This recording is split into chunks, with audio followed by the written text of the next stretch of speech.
Let us pray. Heavenly Father, we want to give you thanks and praise for today, Lord. We thank you for the scattered rain throughout the Midland area, Lord. We just ask that you may continue to bless us with rain. I also pray for all those who have been affected by the different natural disasters, the hurricanes here in Texas and Florida, in Puerto Rico and Dominican Republic, and also for the earthquakes in Mexico, Lord. We just pray for those families, that you may be with them, Lord, that you may send them the help that they need. We continue to pray for all of us here, Lord, for our county family, for all of our employees, for everybody that visits this courthouse, Lord. We just ask that you may continue to bless them, Lord, and we just pray for Midland County as a whole, that you may continue to guide us, that you may continue to give us wisdom and understanding as we move forward. And we ask all of this in Jesus' name. Amen. Amen. Now you'll join us with the invocation. The pledge, excuse me. I pledge allegiance to the flag of the United States of America and to the republic for which it stands, one nation, under God, indivisible, with liberty and justice for all. Honor the Texas flag. I pledge allegiance to thee, Texas, one state, under God, one and indivisible. Thank you. Welcome to the court this morning. By way of information, Mike is traveling this morning. We'll be back soon, and so I'll be your temporary judge. And I'll try not to drag out too long. I'm known for being real long-winded and have long court sessions, but I'll try to contain myself today. For those of you who don't know, that's a joke. Calling item number 3, acknowledge September's impacts of the month honoree, Jaime Garcia from Courthouse Security.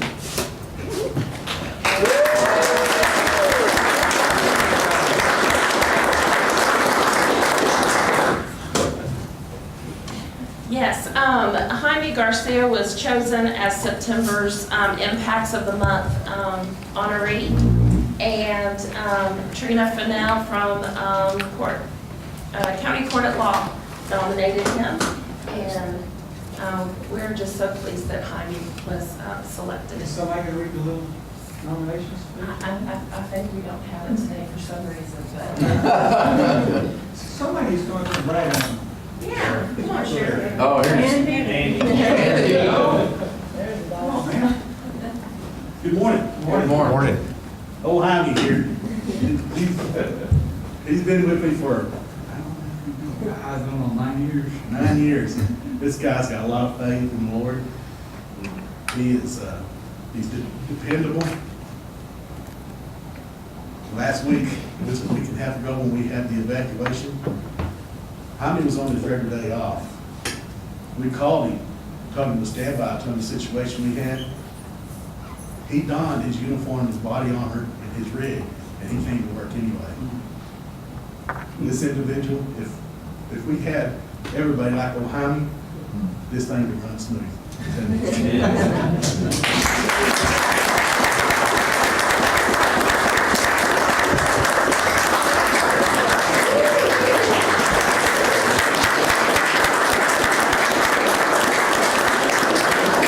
Andy, does the sheriff aspect good? no God. You know, I've worked with that man for going on 28 years. You know, other than my father, I think he's the greatest thing in the world. Good way to go, Gary. That's super. Well, Jaime, congratulations very much. You got a bag of goodies and some commemorations. I think there's what else did you get? Money. Yeah, he got some money, $300. He got a free parking space out here in the parking lot. Yes, Rose's gift card. Yes. And have you put your handprint on the tree yet? No, not yet. Okay, then you need to do that too. And he got a shirt. Well, I'm so proud that this county, I'm so proud of our people to put this impacts program together. I know that y'all did a good job, and I appreciate the court for approving it. This is a good deal. You do represent very well. Every time I get a chance, I'm in the public and somebody's asking me, why in the world did you run for commissioner? You're crazy. And one of the things I say is, we have a great family, and our employees try to go above and beyond and try to make sure they treat the customer, which is the taxpayer and the voter, with consideration and care. And I know I've seen you do that over and over and over. Keep up the good work, brother. Yes, sir. Yeah.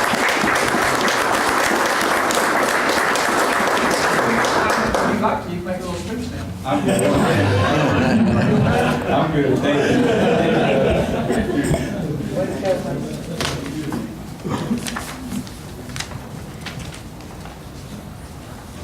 You're lucky, we usually make them sing the county song.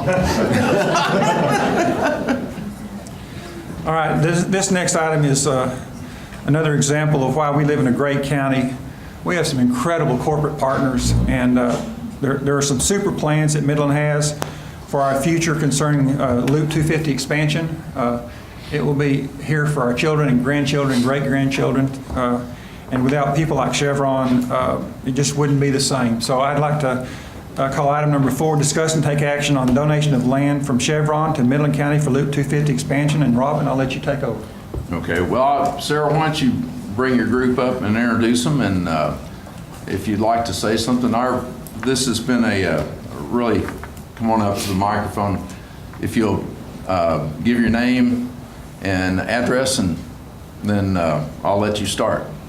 Sarah Hughes, Chevron Public Affairs Representative.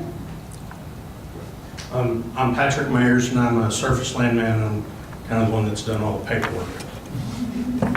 My name is Greg Germani. I'm manager of our Operations Special Projects. Cool. Thank you. So first, I'll just start by thanking you, Commissioner Donnelly and Commissioner Sanchez, for working with us on this project.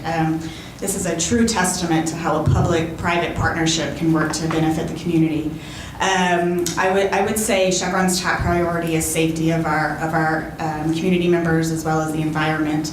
And this project enables us to focus on road safety for the community as well as helping improve traffic. So we're very appreciative. Thanks very much. And Robin, if you'd like to expand upon what all the goals are with this road project.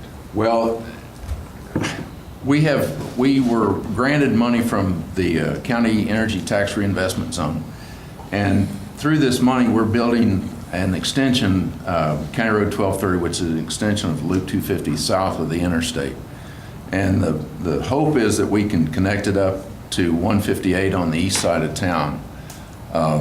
Chevron was gracious enough to give us a right-of-way across a half section on the north of County Road 140, and I think that there's a road out there right now. We should finish that probably in November, and we're continuing to get right-of-way to get around to 158. So that's where we're going. Patrick, you've done all the paperwork on it. Well, Mr. Donnelly, I just thank you for the opportunity to work with you and so closely with you, and to be able to bring this project to fruition. It's going to be a wonderful benefit for our community. I believe it'll relieve a lot of traffic from that State Highway 349 and Interstate 20 area, where that overpass is a little bit undersized, and that area is heavily congested with traffic. I just thank you for that opportunity, and and I also want to thank Chevron for giving me the opportunity to be a representative of them and to just bring this project through to the end. You've done very well. We appreciate it. Before you guys step down, I'd love to hear some more about Chevron's plans for the year. Greg, you drilled a water well out there north, and now you've moved in a rig and started your development on that north half section, right? Yeah, I'm not completely familiar with our operations on that activity, but in general, Chevron's activities continue to grow here in the Permian Basin. I think we announced earlier we're ramping up to 12 rigs across the Midland and Delaware Basin, and forecasting going up to 20 rigs by the end of 2018 timeframe. So the activity is just being forecast is really just going to continue to increase in the area. Obviously, the infrastructure is a big key part of that to make that a safe activity as we grow. And that's really, Chevron's not going to grow unless we can do it safely, and that's going to be our primary focus. And road safety is a key piece of it. So really appreciate the effort here by the commission and doing things like looking at the 250 expansion to help free up some of that traffic, and really a partnership with us and others in the industry to really achieve some of those things. I mean, we're a big part of that Permian Road Safety Coalition of Goal Zero, getting to zero incidents or fatalities. We hope that these kind of projects really help us get there. Appreciate it. Well, I know the Permian Basin is very profitable for you guys, and y'all are one of the leaders in what's going on here. what you do and what you contribute to to your employees and to Midland is incredible. And we wish you great success. Several of us on this court are actually in the petroleum business and petroleum engineers and landmen. And so one of the things I like to brag on for our county is that we have kept our tax rate the lowest in the state. And it's actually less than a fourth. It's about 1/4 of the average county tax rate in Texas. So we know you guys pay a fortune in taxes. And we appreciate what that does for our citizens. Any other comments from the court? Just Sarah, Patrick, Greg, thank you so much for this donation. It's really going to help us out there in Precinct 3. I know that a lot of the people that I represent in that area are very excited to see this happen, and it couldn't have been done without your help. So I do want to thank you. It's really going to help out the traffic congestion that we've got out there. So thanks again. Thank you.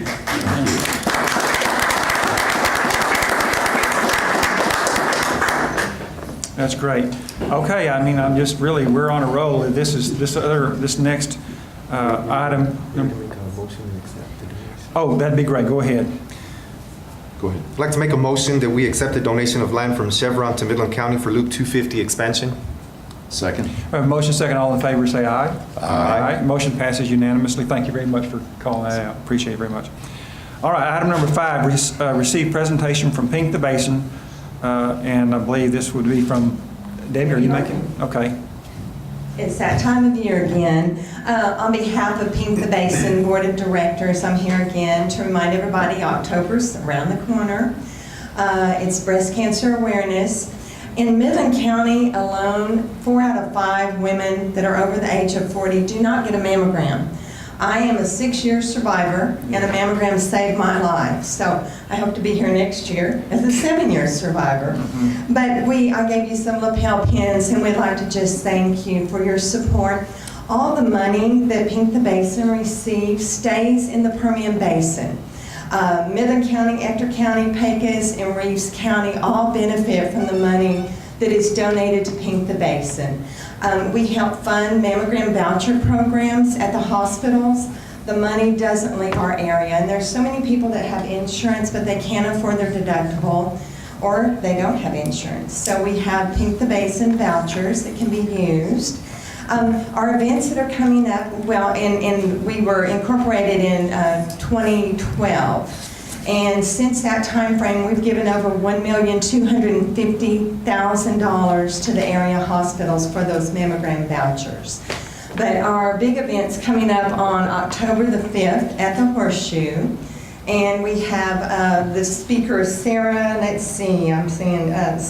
Harris will be our guest speaker for the luncheon. And Bonner Bolton, if any of you all watched Dancing with the Stars, I'm sure Sheriff Painter over there did.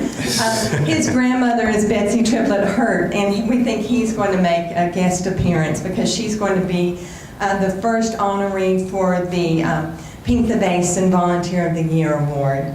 Also, when I was going through my breast cancer, my family started a clay shoot. So on Friday, October the 13th, and it will be a lucky day, we will have our 6th annual clay shoot. And again, all that money has been given to Pink the Basin over the years. So we're all volunteers on the board, very active. We've got some wonderful wives from you gentlemen up there that are on our boards, and we're just really hard workers, and we appreciate the county and the city supporting us. So be sure to get your mammogram, and men can get breast cancer too, just saying. Thank you very much. Thank you, Debbie. How can ladies in the community find out about these vouchers? They can just go to their local hospitals and just tell them they need financial assistance. They need a Pink the Basin voucher. Okay. And Midland and Odessa are great to work with. Again, Reeves, Pecos, all of those, Andrews County. But just tell them you need a Pink the Basin voucher, and if you have any problems, you just call me and I'll take care of it. Right. Simone, did you hear that? Simone's been doing good. We appreciate the coverage. So yes, thank you. The paper does do a good job of Good. that kind Thank you very much. Thank you. Thank you. Would anyone like to make a motion to acknowledge the presentation? Motion to acknowledge. Second. All in favor say aye. Aye. Motion's accepted. Thank you very much. Call item number 6, discuss and take action on the budget fiscal year 2017 and 18 for the Midland Emergency Communication District. And Vonda, please introduce yourself and your guest. And Hi, I'm Vonda Gafford, Director at Midland Emergency Communication District. This is Rosa Rodriguez. She is my GIS Information Manager. Good morning. Thank you for having us. You guys should have a copy of the budget. This year, we are spending a lot more money than we normally do, but that is because we've outgrown our office, and that's a good thing because that means that we are working hard to make sure that our citizens are safe. We anticipate with this new building, building a training center so that Rosa and her GIS technician can bring more people in to learn about what we do. We can do more public education, hopefully bring our dispatchers and even law enforcement in to do some training on new equipment, new things that are coming in. We're really excited to be able to do this. It's great that we've been able to have the money. We have the money to do this. We don't have to go out for grants or anything like that, like some other districts have had to do. That's really our major expense this year. I think we cut money in other places to be able to do this, and so we're really excited. Well, I noticed in your budget, you're trying to keep abreast of the situation with changing technologies and so forth for the 9/11 services. Can you kind of give us a brief summary of what we're trying to accomplish with all that? Right now, texting is not available in Midland County, and one of the reasons that is because we waited until they knew what they were doing. Mm-hmm. And so our goal, we should have texting in Midland County first quarter of 2018. Having said that, we probably will not make public announcement for that, just simply to kind of test it and get it ready. And then when we know for a fact that it works, we'll make the public announcement. We will be talking to the hearing impaired and make sure that they know, because I know they're the ones that really, really need it right now. But that's our big thing right now, is getting texting in there and making sure our map is going to work correctly, because that's kind of the thing that's kind of holding everybody back, is that the location wasn't available. So if you have a smartphone or some item like that, and you dial 911 on your touch tone, does that work well? And then can you tell where that phone is from GPS? Most of the time. And it really has more to do with the technology of the towers versus the equipment. Our equipment in the PSAP is great. It gets the information. It's just a matter of what the tower transmits. So where you are probably makes a bigger difference. If one of our county employees or a member of this court this morning, or in the room this morning, wanted to test and make sure that their family knows how to use 911, is there a way to do that so that they know it's not an emergency, but they're testing? Absolutely. When you make that call, please don't make it at 8 o'clock or 5 o'clock in the morning or in the afternoon. That's usually their peak time. But if you do that, just as soon as they enter the phone, just say, this is the test call. Okay. And you can ask them, do you know where I am? Yes. Are you seeing my phone number? And they'll give you that information, and that'll help you kind of understand what they're seeing. If you call from a landline, they're going to know where you are, period, the end.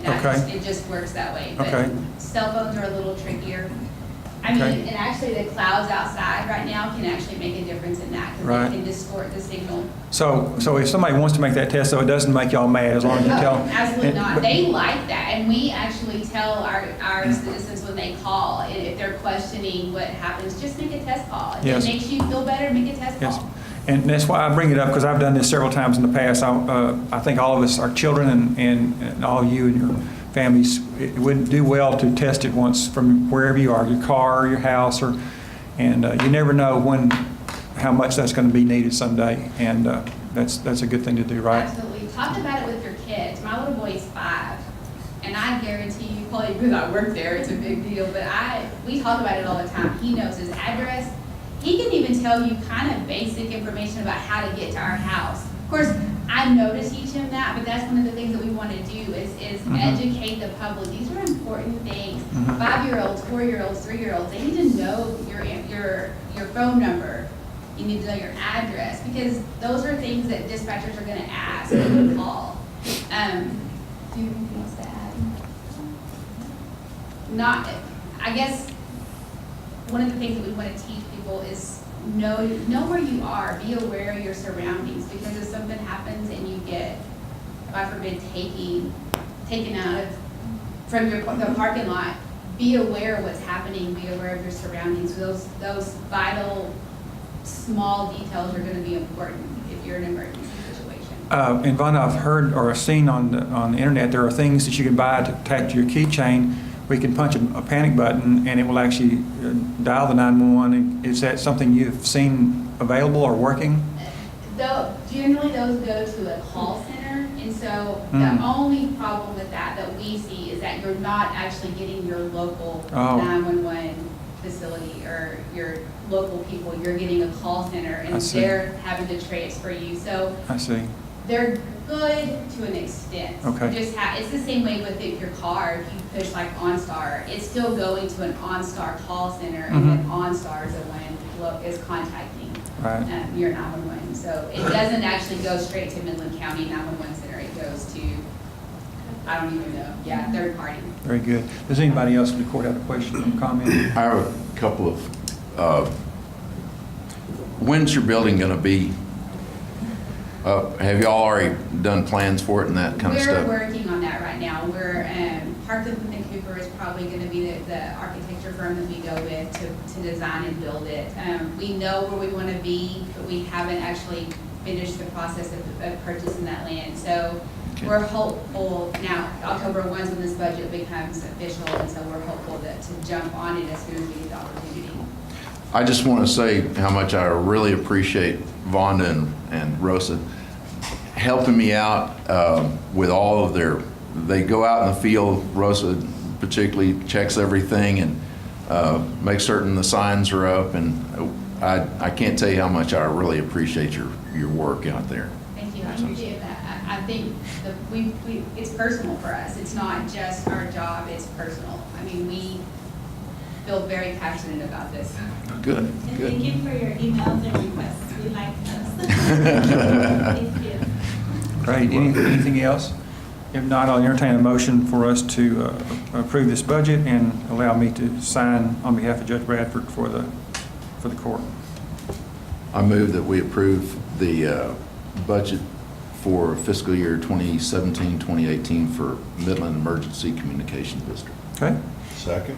Have a motion and a second. All in favor say aye. Aye. Motion passes. And Allison, I have this for you. You need to. Thank you, guys. Thank you. Thank you. Okay. Item number 7, discuss and take action on seismic work with Pioneer. Robin, do you have some? Yeah, I don't have the contract with me, but I'd sent this to Russell to look at. You said it's okay. Pioneer is going to shoot 3D seismic over the south part of Midland County, and they want to use our roads for some of their seismic acquisitions. And that's kind of where we are on it. Okay, Russell, we have there is a contract up here. Have you seen these contracts? Yes, sir. I think there are 2 or 3. Yes, there are several of them, Yes, but they ask for a social security number, a tax ID number, and then signed by, so is it all right for me to sign it if the court approves this? Yes, sir. And then who will fill out the rest of this information? Yeah, I saw the sheet, but I didn't look closely. Okay, I will hand this to Jenny and let her figure out. Perfect. Thank you, you're welcome. Okay, any discussions or comments or questions or motions? Within that contract, there's a questionnaire. Was that? Yes. Is that the one that you were just talking about? Yeah, that plus the information on the front. Yeah, I see that, but I was wondering about this. Yes, Thank you. There is a questionnaire. Part of that is for a W-4 form. Right. I think that's correct. Oh, I see. Because they're going to pay us to use our right-of-way. So it's going to be like 52 acres. And ultimately, because of Scott's work and others on this court, the leases that we've made, this seismic will help them zero in on where they should drill and how to do their job. And the county will eventually benefit quite a bit from the royalties that we've negotiated. Sounds good. I just want to make sure everything gets filled out. I didn't know if that's something that Well, we. I'm going to hand this to Jenny and let her figure if she Sounds needs good. anything else. So I'll make a motion that we accept this seismic work with Pioneer. Second. Motion is Can I make that subject to the final contract? Yes. and the questionnaire, or approved by Russell. and approved by Russell. That be all right? Absolutely. Okay, we have a motion and a second. All in favor, say aye. Aye. Any opposed? Motion passes. Jenny, I will sign these, hand them to you, and then between you and Russell, you can tell me if we need to do anything else. There are two of them that I've signed. Thank you, ma'am, for volunteering. For volunteering. All right, very good. Call item number 8, discuss or approve minutes from the last court session. I'm willing to table that because that actually says to approve of the minutes from today, and it's just an error. Okay, Russell, there's a typo there. Instead of on the 11th, it's the 25th. Is there a problem with the intent of this? Yeah, I would just re-agendize it, do it next time. No problem. Thank you. We will table that if the court is in agreement? Yes. Yes. Yes. Okay, very good. We'll call item number 9, discuss and take action authorizing the county judge to sign agreement for Mac Barnett for Project Literacy 2018. John T. Commissioners, we barely finished Project Literacy 2017 last week, which was very successful. Great media partner with MRT, gave books to over 3,000 kids. Over 5,000 kids had a direct contact with an author during one of the visits, so that's great. Arlstein had over 2,000 people come to Centennial on Monday for the book signing, so it's a great project. A lot of community partners. The challenge is to get the good people. You got to do it way in advance. So anyway, this is Mac Barnett is a pretty famous picture book author, and we've been in discussion with him to come next year. He loves the project and is excited, so we're just trying to get that solidified so we can move forward. Okay. Any questions for John? John, you might mention, let me call this other item at the same time, and I would like to mention discuss and take action authorizing the county judge to sign exhibit agreement with National Churchill Museum.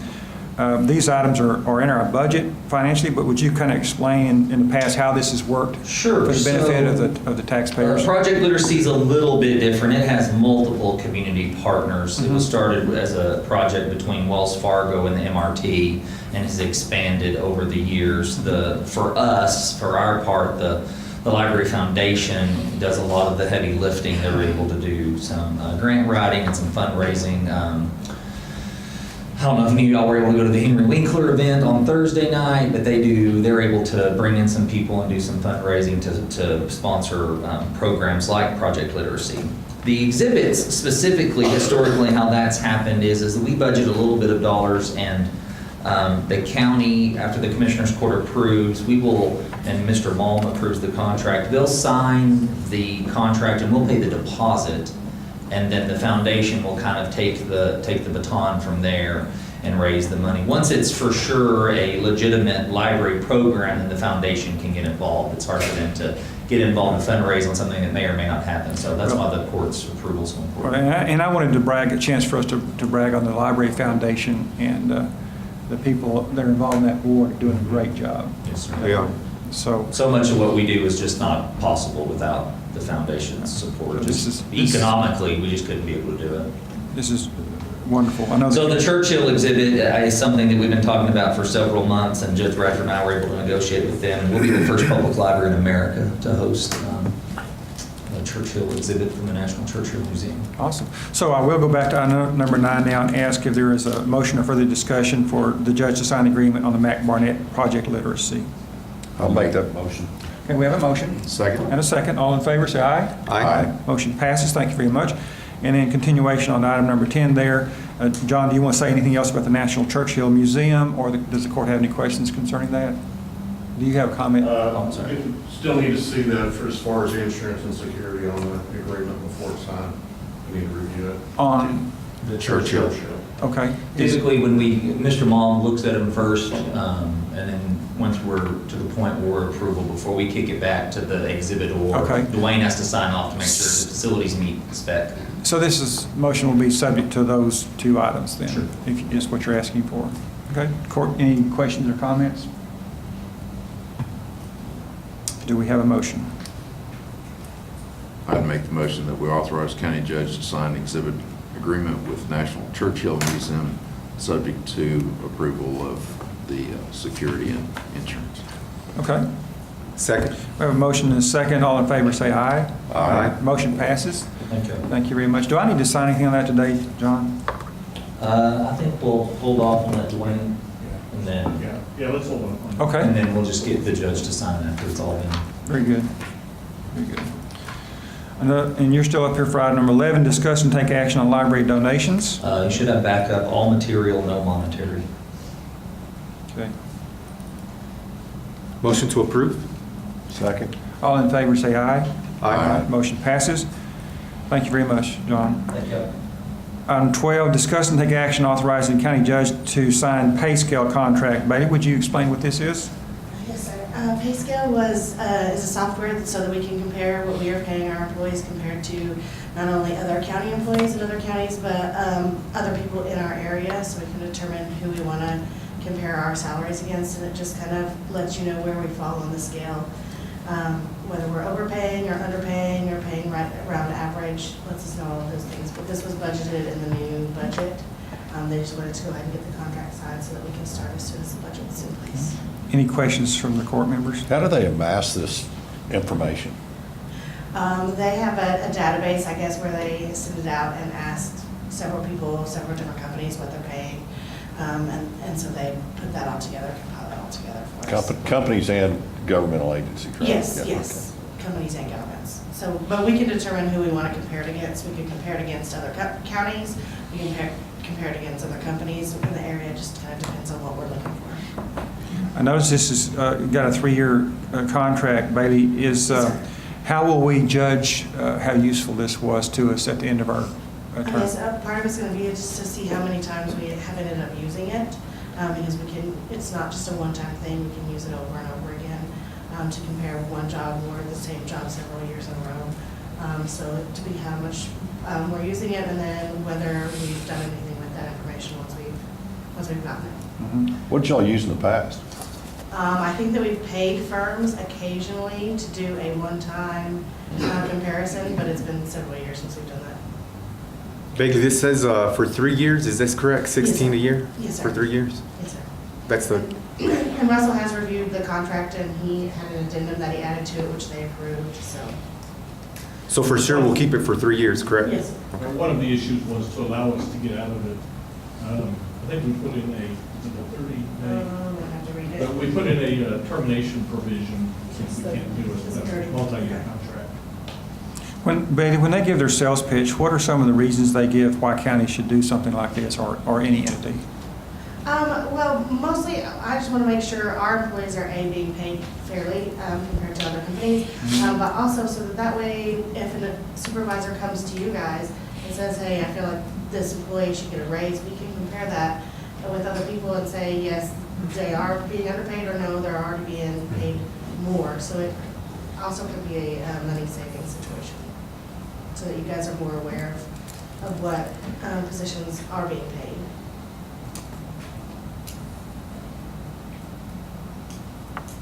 Any further questions or comments? I'd make the motion authorizing the county judge to sign the pay scale contract. Second.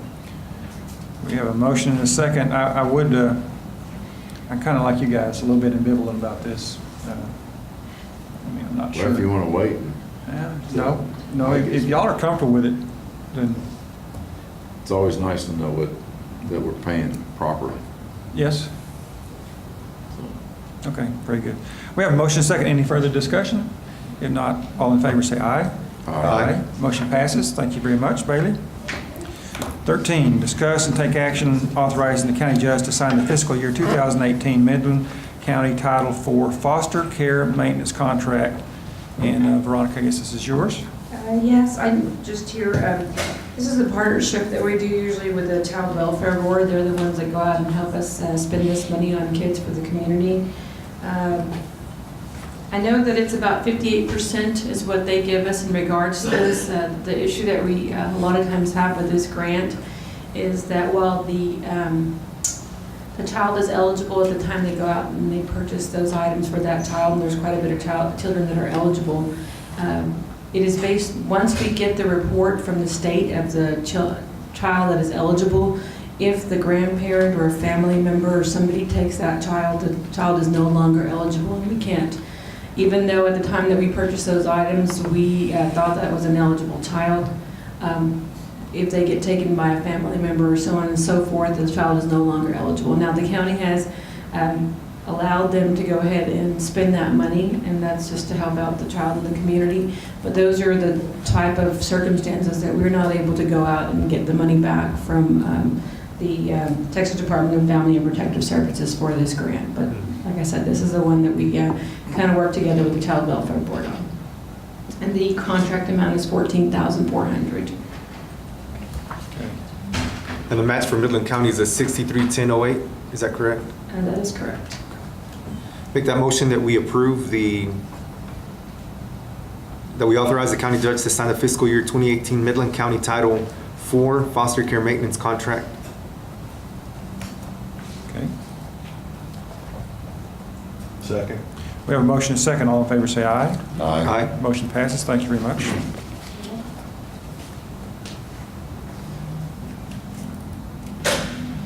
Okay, item 14, discuss and take action authorizing the county judge to sign the actuarial services agreement with Gallagher Benefit Services, Inc. Russell did review that contract, and it's basically, in order to be in compliance with GASB 45, every 2 years we have to go out to the actuaries and provide all that information for them to give us some backup for our financial statements. We also have GASB 75 and 76 that will be implemented, and that's just basically a standard that gives the actuaries a guideline by which to go by, and we have to be in compliance for fiscal year 2018. So they're going to do the regular 2-year service for the actuary numbers that are coming up, and then they're going to do an update for us for the fiscal year 2018 to be in compliance with the other 2 GASBs that are coming up. So. And are there any changes in the fees for this? No, there's really no changes, but on the compensation on there, page 2 of 6 does indicate that it's a fee not to exceed $10,000, and then the other update for the 74 and 75 is to the $2,000 that is indicated on page 2 of 6. Okay. Is this the same agency y'all have used before? It is.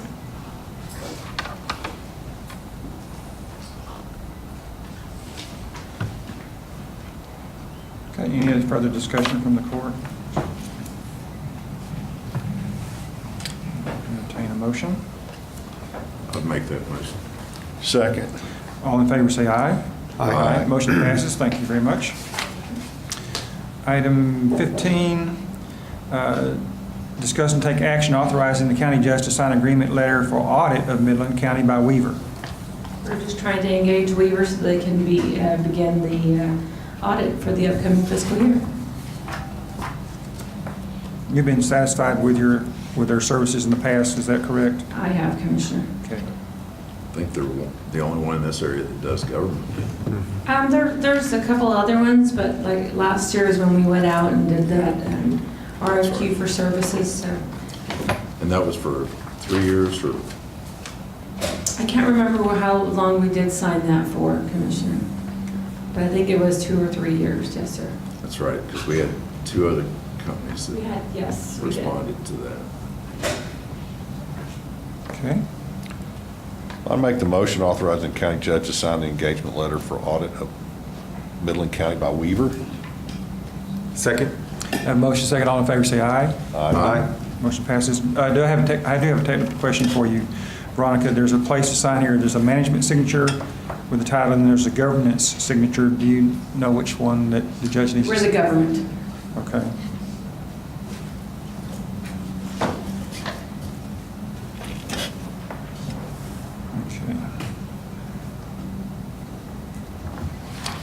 Very good. All right. Item 16, acknowledge Midland County Sheriff's Office monthly fees. Required by statute to turn in the fees to the commissioners so you'll know how much we've gathered and where it went. If you have any questions, I'll try to answer. Okay. Motion to acknowledge. Second. All in favor say aye. Aye. Motion passes. Thank you, Gary. 17, discuss and take action on donation in the amount of $14,000 to Midland County Sheriff's Office DARE program from Monarch Calendar and Printing. Monarch Calendar and Printing went out through the community and got people to sign up and make donations and pay for spots in the calendar. The money, the $14,000, is the derivative of the amount that was brought in and our percentage for the DARE program. It's specified for the DARE program. Right. Gary, is there some individual that we need to acknowledge thankfulness to, or is that? Well, they had, the salesman came in and went around and made contact basically from the people from last year. And so far, everybody's been satisfied, did not have a single complaint, and I was very relieved at that. Oh, good, good. Gary, would you like to tell us just a little bit about the DARE program, how that's going, and how It's going great. We're working out at the Greenwood School. We have 240-something students, I believe, that are enrolled this year. Sergeant Steve Skaggs is the DARE officer, goes out and does the presentations to the students, teaching them about narcotics, how not to use narcotics, how to be safe in their environment, and to teach them how to say no to all the things that come up and that they get encountered with. At the end of the year, we'll have a graduation ceremony. We'll certainly invite you to come out and participate in it. And it's exciting to watch these kids listen to the speeches that they write, the papers that they write on why they like the DARE program. And there are times in there when sometimes they'll they will give out information that we try to keep personal on their family, but sometimes it gets out. And it's a very moving event. In other words, you get some tips from the paper sometimes, right? I'll tell you, these kids do a super job. They're very smart. People don't give kids enough credit. They're intelligent. They know what's going on. My wife used to teach second grade, and the second graders, remember that time we had all those little kids in this court? Oh, yeah. And all they wanted to do is tell you how their mama ran the red light and their daddy did this. Second graders will tell you anything you want to know about their family. And it's kind of, so for those of you who have second graders, be careful what they do. So anyway, thank you. Gary, this is a good program. Now, did MISD decide to go with a different program, or? They pulled out of the DARE program, and they're not involved in it. So we're the only one in the county that's working and doing it at the Greenwood School. Okay, thank you very much. Do we have a motion to acknowledge this donation? Motion to acknowledge. Second. All in favor say aye. Aye. Motion passes. Thank you. Number 18, discuss and take action on contract renewal between Midland County and Permian Basin Community Center Mental Health Deputy Services. This is a continuation of a grant that we've had for the last, I think, 5 years, if I remember right. And the last grant program wound up with $240 million, or $240,000. I wish it was $240,000 at the end of it. Right now, this one is for $70,000. While it certainly won't pay for what we've got, it will go a long ways to giving us over about a 4-year period. Having a discussion with Ramona Thomas, who's the director of the Permian Basin Community Centers, MHMR, and Todd Rosader, who does the work in providing on the meetings and staying in touch with us on this. We look forward to some new grants that are being authorized by the legislature, went into effect September the 1st. I think it's Senate Bill 242 and House Bill 13 that authorize monies for counties of urban and rural. In the rural counties, there's a 50% match. Urban counties is 100% match. So we are waiting for the rules to come down, the policies and the guidelines on what we need to do, but they released, I think it was in the neighborhood of $25 or $26 million for mental health in the communities, primarily to keep people out of jail. And that's some of the things that we're looking at. We have been extremely successful with our mental health deputies. I want to report to you that last year and the year before, around 1,300 contacts. and we're gonna equal that, it'll be a little more than that this year. We have people that, our guys are going around checking on them, taking care of them. They respond to the scenes when we get a call from the state, city, county, feds, that they've got a problem or somebody threatening suicide. These guys and gals respond to the scene and take care of it personally. And they do take a personal action, get involved in these people and the problems that they have, and do everything they can to help them, and absolutely try to do what they can to keep them out of jail. And the more we're getting involved with it, the more recognition we're getting across the state. We've got the 4th year of a mental health conference coming up. It was in Houston, but it got flooded out, so we're going to be going to Galveston this year towards the end of October. And we've taken a trip there to attend that mental health conference, and it's been very, very beneficial. I think it gives more insight as to what's going on.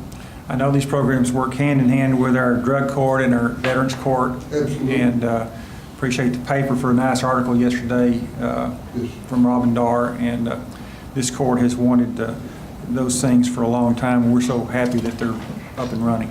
Yes, sir. I think they're going to give us a lot of success. We are doing more right now than what the state legislature just required that all the counties take part in. Psychiatrists, the psychologists, mental health, the jail diversion, all of these things are being done by Midland County. We took a step forward, and we're way above the rest of the counties in the state, in my opinion, as to the process and the handling of mental health for people with mental health crisis. And we're doing an outstanding job, and I'm very proud of my people and very proud of the county for stepping up and doing this, and I appreciate that very much. And you, I don't think you were here, you were traveling last court session, Gary. We introduced John Mark Eccles and the program to get some of the homeless off the streets. That'll be nice. He came by and visited with me and showed me his plan. Yes. And what he hopes to accomplish, and I think that's going to be it's going to be a great endeavor. It's going to be a huge endeavor trying to get it done. But yes. I met a guy, matter of fact, this morning, came in my office wanting to use a phone. It was an emergency to him. And he had an encounter with an angel, and I wanted to make sure that I knew about it. So it was early this morning. Yeah. Well, Gary, there are a lot of these guys on the street have had a traumatic experience in their lives. It led down this course, and a lot of them are veterans. Yes, sir. And so this program is really, we're real excited about it. I spoke on your behalf last court session. I didn't want to say something but now you've cleared up the matter that you think it's going to be a good idea. I support it. I think it'd be a great idea. We discussed it, and I told him anything that we can do to help him, and make sure to let us know. We'll keep an eye on it and do whatever we can to work with them. And I'm hoping too, Gary, that the court is able to help them, this county, especially our road department, is able to help them maybe do some infrastructure as part of our contribution to this overall problem. So absolutely. I'm real proud of this item number 18. So do we have a motion on this item? So moved. Second. And a motion second. All in favor say aye. Aye. Motion passes. Thank you very much. I'm not sure exactly where to sign, or if I sign this, Gary.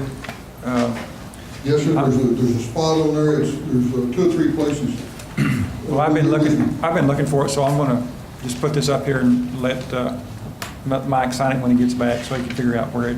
Okay. There's a bunch of papers. Thank you very much. All right.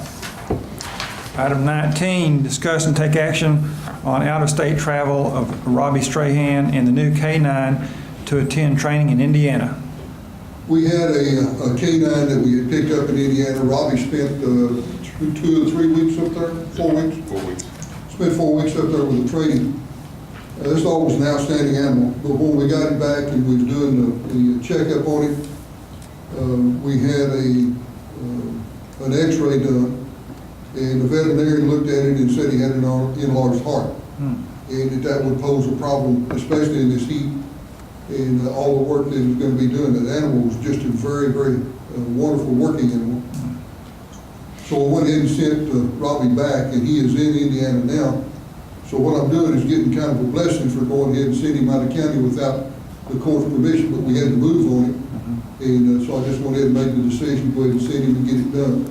He's picking up another animal, going to be going through about 2 weeks training up there. He'll bring this animal back and then continue his training here to make sure that this is a proper animal and the one that we want. Go through the process with the veterinarian doing the x-rays and examination to make sure that it is healthy. And we feel like that it's going to be a real workable situation for him. Gary, as the people that supplied the previous animal responsible for the funds that we put forward on that, or how's We had that? Earl Erdman and his family, especially their daughter, are the ones that have put the money forward to help us with this. And as soon as we get the animal back and we have an opportunity, what we'd like to do is to bring the family into the court, bring the animal into the court and make an official recognition by the court and recognize the Erdman family. They've been outstanding. They support law enforcement 120%. Yes. Now, Robbie stayed up there a month or better the first time? Right at 4 weeks, yes. Okay. But he's only going up for 2 weeks this time? Well, I think 2 weeks is what we're going to get out of it. He does a lot of training on his own when he gets the animal back, and this one won't take quite as long to get a familiarization between the animal and the trainer. So he'll be able to do a lot of it when he gets back, I think. Okay. Jerry, what is the primary beat of Officer Strahan? What are some of the main uses that this animal is put to? Well, they respond to different calls of officers out on the highway if they make a stop. His primary function is highway interdiction, working the interstate, working the main travel roads, trying to locate people that are coming through this county moving narcotics. He makes a lot of stops, works a lot of traffic, we get a lot of speeders in court, and get somebody there. And if there's something that's not exactly right with the individuals, then he'll break the dog out and make a circle around the car.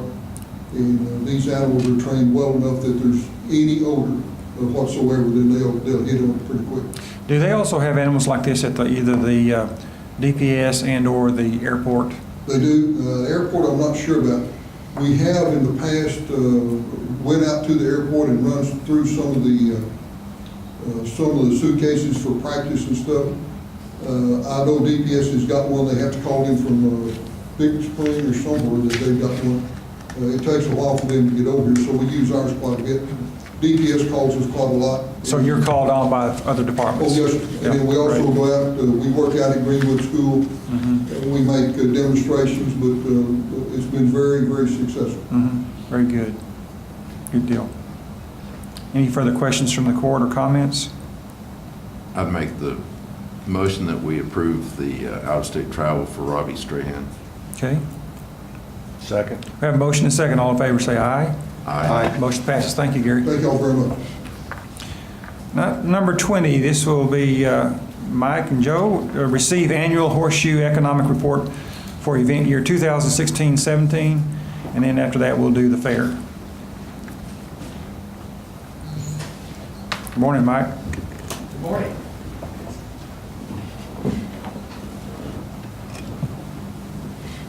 And Joe.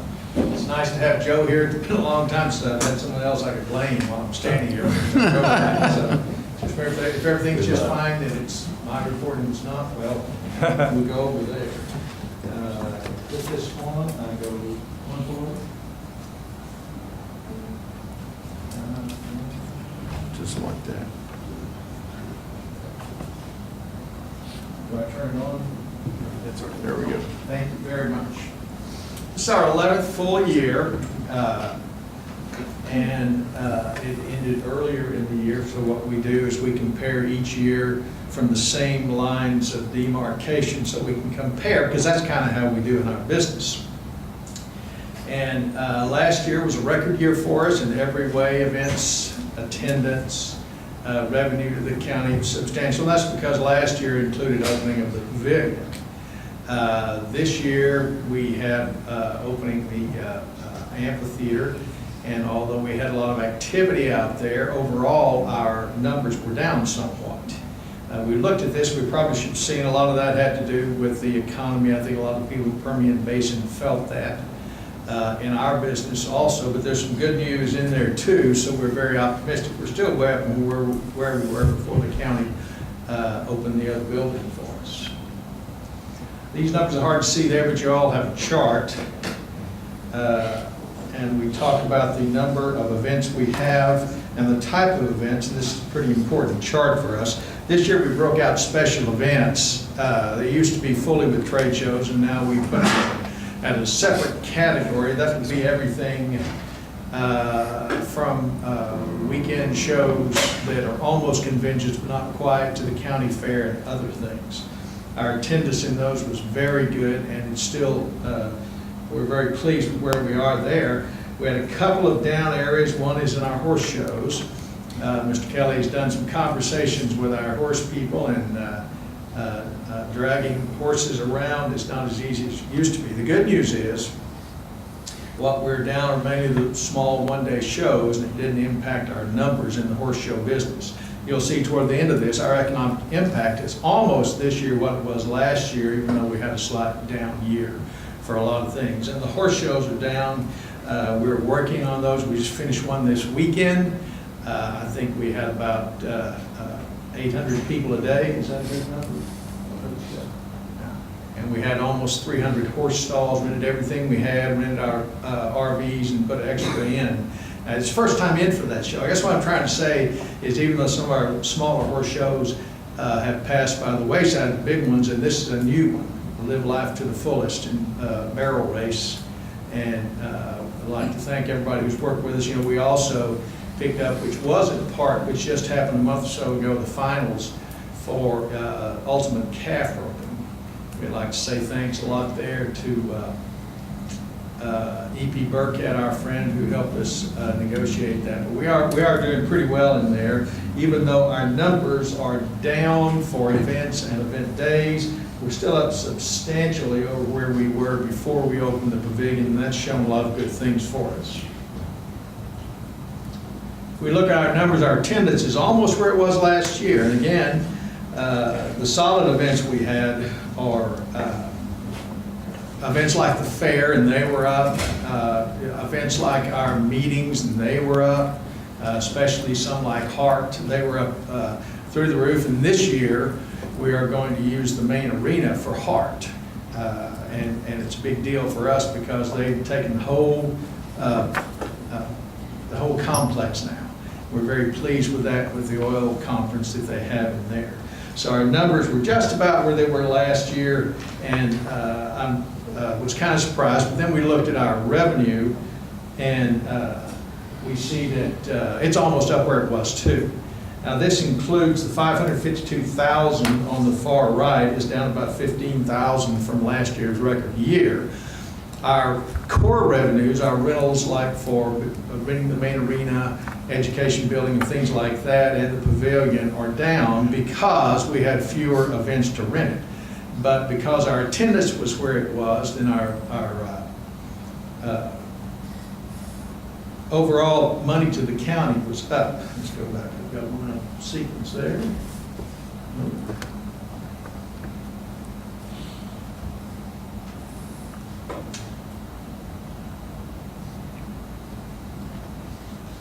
Bottom line is that for several reasons, the money we produced for the county was almost where it was before we had the slight downturn, and a lot of that's because of the pavilion itself. That produces a lot more revenue than we had in the other buildings.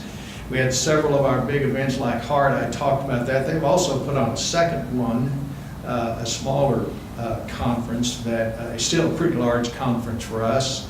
Have they done the other? That's Mike, that's the Executive Oil Conference that's Yes, coming up. Yes, sir. Sure is.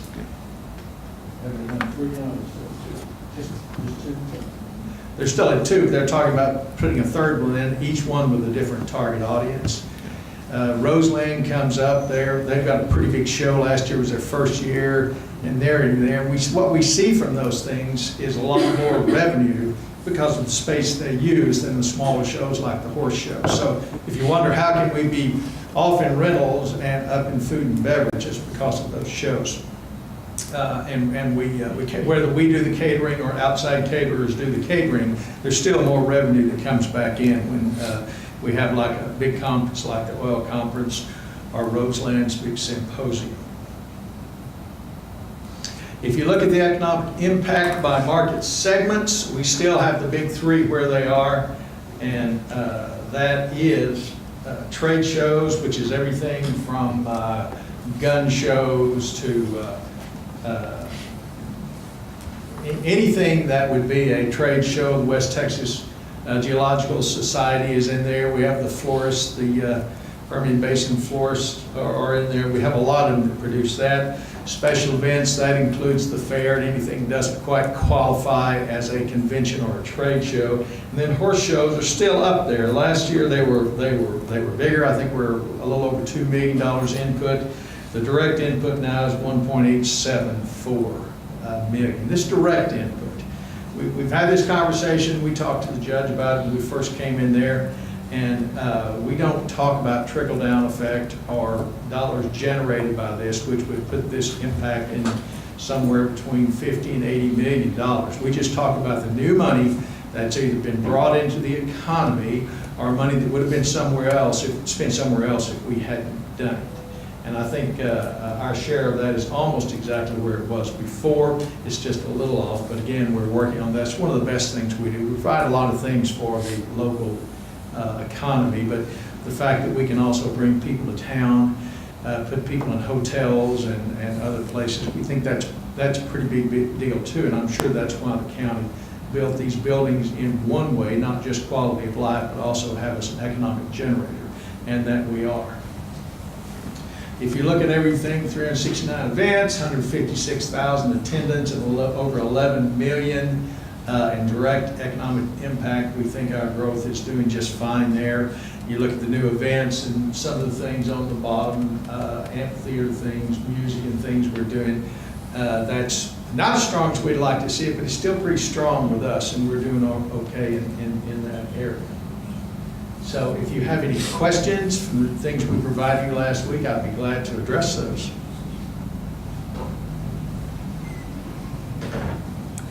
And if not, Commissioner, we can move on to something else. Very good. If the court has any questions, we'll entertain them. If not, we'll move on to 21.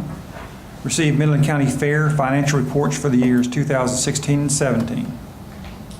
Did you get the information on the finances for the fair?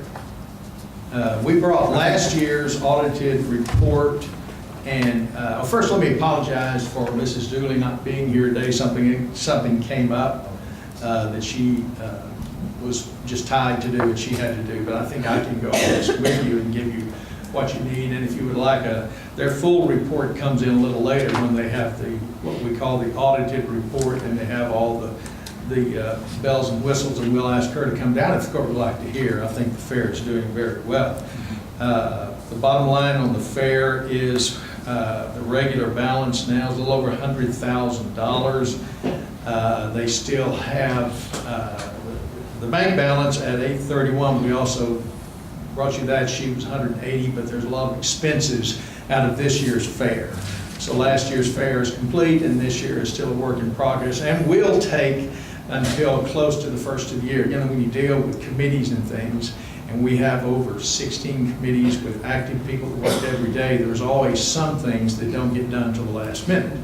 And we still have, so there's probably $80,000 out to go, and I believe that Tammy said we have about $40,000 that's still coming in from different sponsors and things. So we're going to be somewhere the balance there around $145,000 in that account, which is where they want to be, because some year we're going to have a real bad year and it'll rain out. At the end of the year, they give money to different sources. We put a lot of money into the local ag programs here and other people who help us do that. And at some point, when we get to that magic number that I think they said was around $150,000, then they'll start putting more in there. But at this point, you have to have a good balance. You can't go with that. So if you'd like to talk about any of this, we can. I think it was a great year. You know, as usual, threat of rain every day, people still showed up. It was really good, and I'm very proud of Tammy for the work she does. She carries us on her back. And we've got a lot of folks, you know, on the board now that work with this, and it's just a great event for us, and it's growing every year. Any questions on any of that? Said that she'll bring a full report later on, though, right? Yes, sir. As soon as she gets really, it just takes a little time to get all that stuff in with the fair. I do want to compliment y'all on the fair. I was out there, it was extraordinary. I've never seen so many 3-, 4-, and 5-year-old kids in one place in my life. And everybody's just having a grand time. It was really neat. Yeah. And we've looked at that. One of the things that we've talked about since Joe is in here to get not just the fair, but other family events going in there and try to do more things to reach everybody.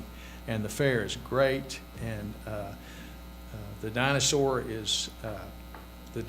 costume, I don't know if you saw that, the photo opportunity we provided, that belongs to us. We would entertain offers for that if you're Commissioner, if you're in the market. No, it was a good fair, and very proud of it. I took my 26-year-old son there. He acted like a 4-year-old.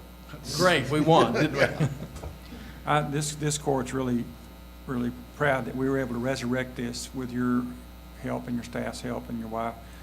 This, you know, for 50 years, Midland went without a fair, and this is just getting bigger and better every year.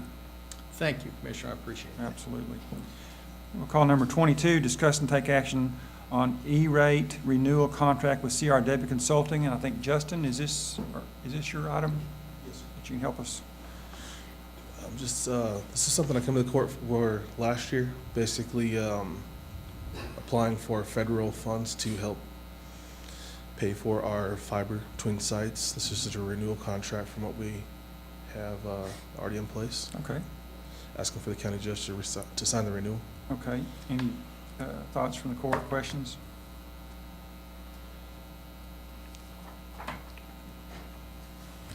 If not, I'll entertain a motion.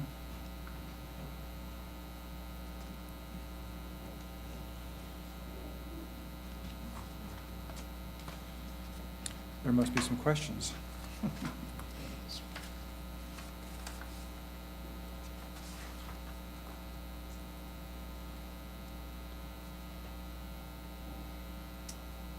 I make the motion that we approve the E-rate renewal contract with CRW Consulting. Okay. Second. We have a motion and a second. All in favor say aye. Aye. Motion passes. Thank you very much, Justin. Item 23, discuss and take action authorizing the county judge to sign HOV service agreement renewals for fiscal year 2018.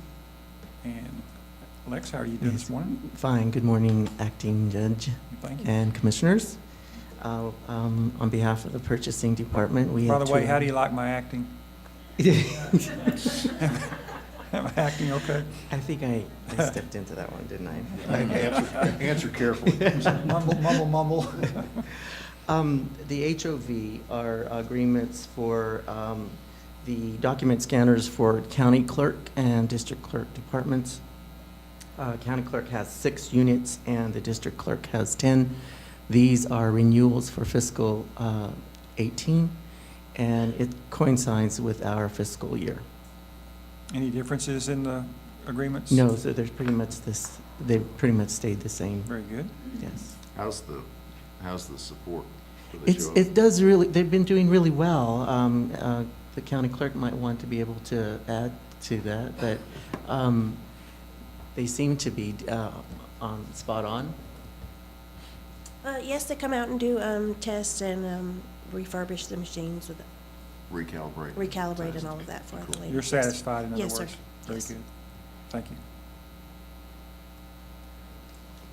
There's the agreement for each unit in that packet.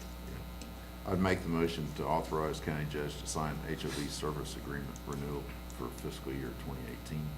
Second. Motion and second. All in favor say aye. Aye. Motion passes. Thank you.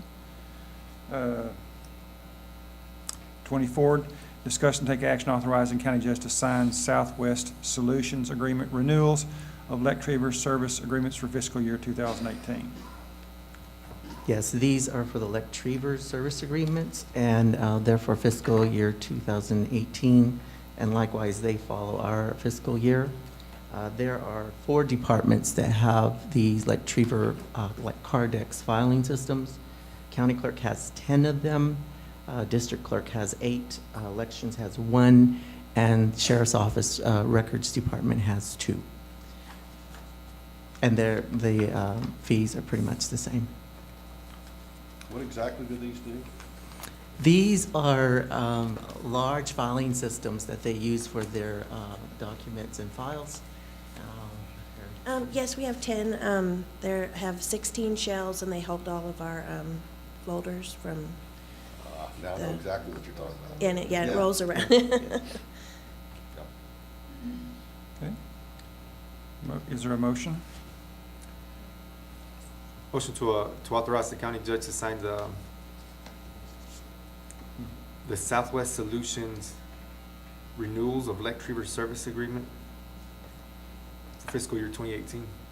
Second. Have a motion and second. All in favor, say aye. Aye. Motion passes. Thank you very much. 25, discuss and take action on settlement check from AFM Global. Dwayne. All right, kick back, refresh your drinks. We got a bit here. The first one, FM Global, we received an insurance check back. Originally, they denied the claim on the Fort Worth storage roof replacement, and then we did a little working with them and finally came back and they decided to pay a percentage. Percentage of it being $67,355.50. Originally, they were going to pay $0. I believe our cost for repairs is $94,000. So we got quite a significant amount back from them. Good job.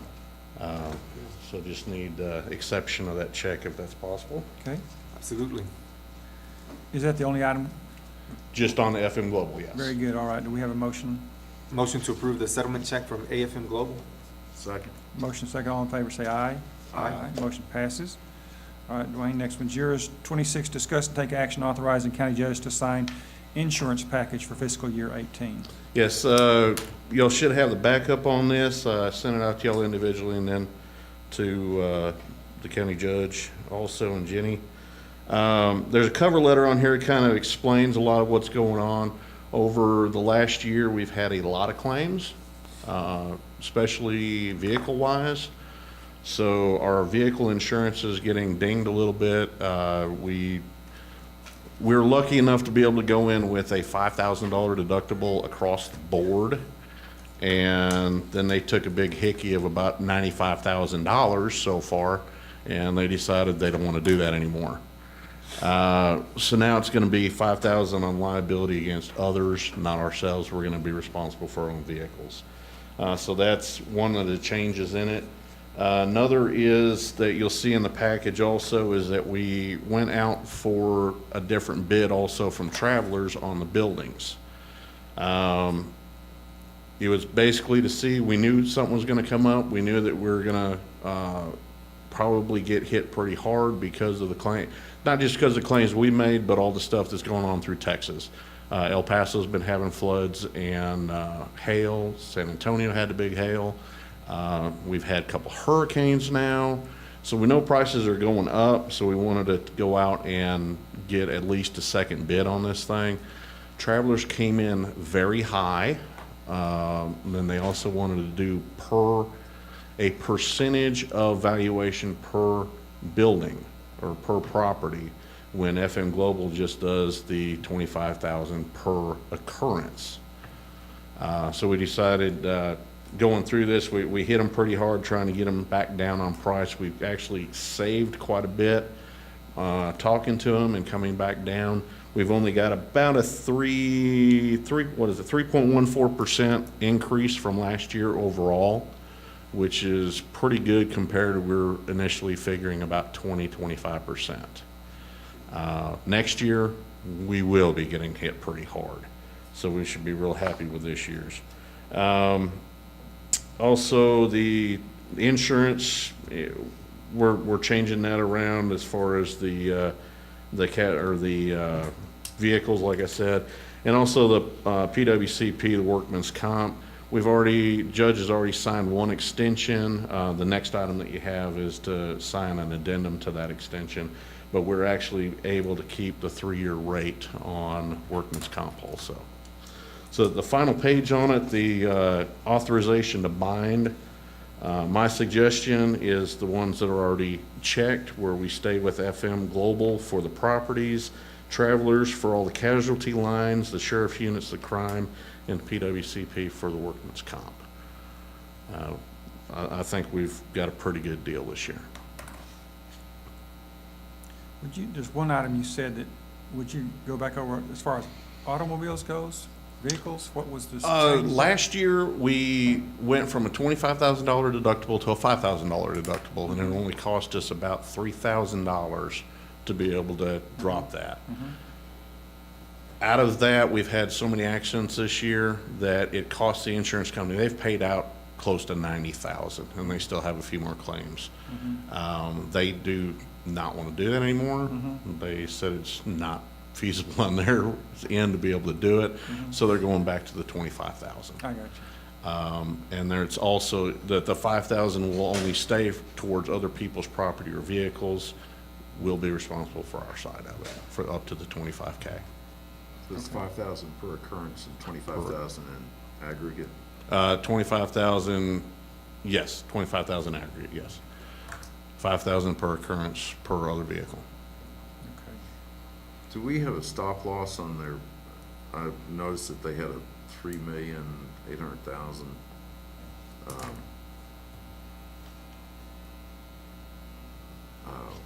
contractor equipment deal? That's the 3 million plus is, there is I believe it's in here. That is going to be for all of the yellow equipment, what we call yellow iron, all the road graders, pieces of equipment, stuff like that. That and the generators, and that brings it up to the 3.4 million. And there should be an addendum in here. If not, I'll get it to you on what that But part is. we don't have any stop loss above that, right? No. You don't think we need it? With the amount of coverage that we've got, I think we're doing okay right now. It's something I can bring up to Rob, but what we've discussed before, I think we're in really good shape. If we took a real hard hit right now, if we took a hurricane, we'd be in okay shape. Did we lose your microphone all of a sudden? I'm sorry? Oh, did his microphone go out?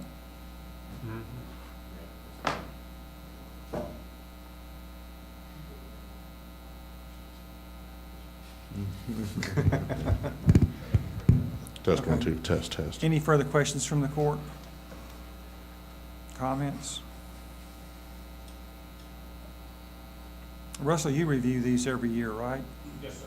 Okay. I don't see any problem. Okay, very good. Well, entertain a motion from the court. I'll make the motion authorizing the county judge to sign the insurance package for fiscal year 2018. Second. Have a motion and a second. All in favor say aye.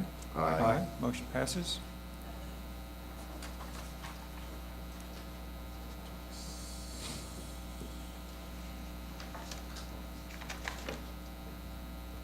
Okay. Call the next item, 27, discuss and authorize county judge to sign PWCP addendum to the interlocal agreement.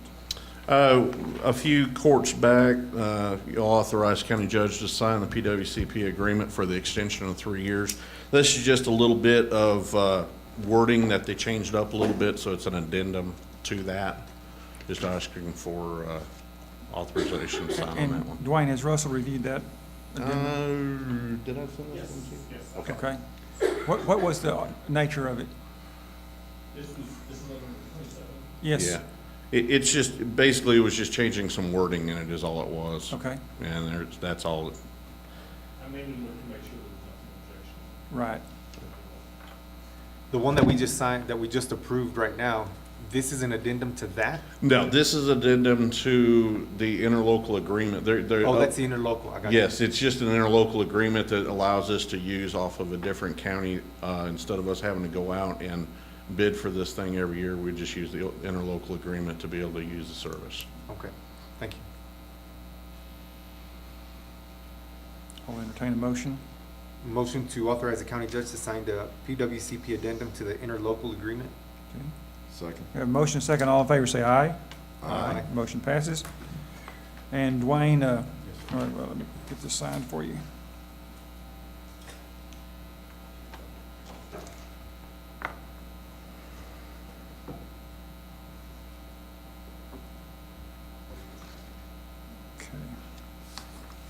Okay. 28, discuss and take action on fleet accidents. Okay, we got quite a few this time. I was advised of one last night, haven't finished the investigation on it yet, but it's unit number 15468 from the sheriff's office. It was a not at fault accident. He was on the service road over near Big Spring where the large fatality was yesterday, the big wreck, and a guy came off the interstate, crossed through the median and hit him. Crossed illegally, hit him. It's going to be quite a bit of damage to the vehicle. We still have to get it out to the body shop and take a look at it. Did the individual have insurance? Yes, and we've already started the claim with them. Okay, was the officer okay? I'm sorry? Was the officer Yes. unhurt? Yeah, just his pride. Yeah, very upset. The next one is going to be a not at fault accident. It's going to be Sheriff's Office 15473. It'll be over there in front of the LEB, or in front of the jail on Industrial. Apparently there was some jail school people that were there that were leaving, coming out of the parking spot, and pulled right out right beside the deputy. The deputy had nowhere to go. Struck them. They do have insurance. We filed a claim. We're working with them. Our vehicle, possibly be able to fix it in-house. John's going to look at that. If not, we'll send it out to get it fixed. Okay. And you say jail school?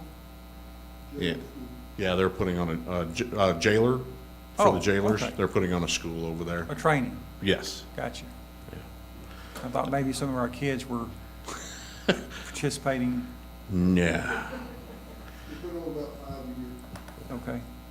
Next one is going to be on 9/11 of 17, unit number 15448 with the Sheriff's Office. The deputy was backing out of a driveway where he was serving papers and struck a car along the curb. It's going to be an at-fault accident, approximately $5,000 in damage. And we're fixing, ours has no damage, the citizen's vehicle has damage. We've already got a quote on that and purchase order waiting to be approved. Next one is going to be the same date, 15490. It's going to be a sheriff's vehicle. It's going to be an at-fault accident. He was backing out of his front yard to leave to go meet his supervisor and struck his father's work truck that was parked along the curb. Minimal damage to ours, and it's going to be about $7,000 worth of damage to the other vehicle. We've got a purchase order waiting to be approved on that one to fix it. Same date, 9/11/17, unit number 15492, mini sheriff's office vehicle. He was backing into a parking spot, watching an individual that had warrants waiting for them. Struck the other person's vehicle. It looks like about $3,000 worth of damage to the other person's vehicle, none to ours. And that was an at-fault accident. Purchase order waiting to be approved. Let's see, on 8/22, finally, we got the investigation done on this one and insurance worked out. It was 50132, a facilities unit. It was a not at fault accident. Gentleman, he was going down Wadley by HEB. Gentleman cut all the way across and struck him in the side. He hit the curb. That one was actually fixed in-house with Vector. A lot of these we're able to now get fixed in-house. Vector's got some really good people out there. So we're saving a lot of money by using their services when we can. The next one is going to be, it was reported to begin with, but it was just an incident, and then the person came back and wanted to make a claim. It was 7/20 of 17, Road and Bridge. They were filling in a pothole and backing the vehicle over it to be able to compact it, and backed into a citizen's vehicle that pulled up behind him that he did not see.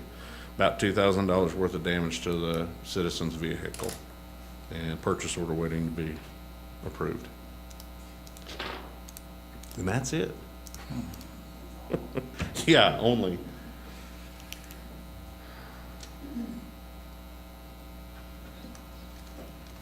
Just 7.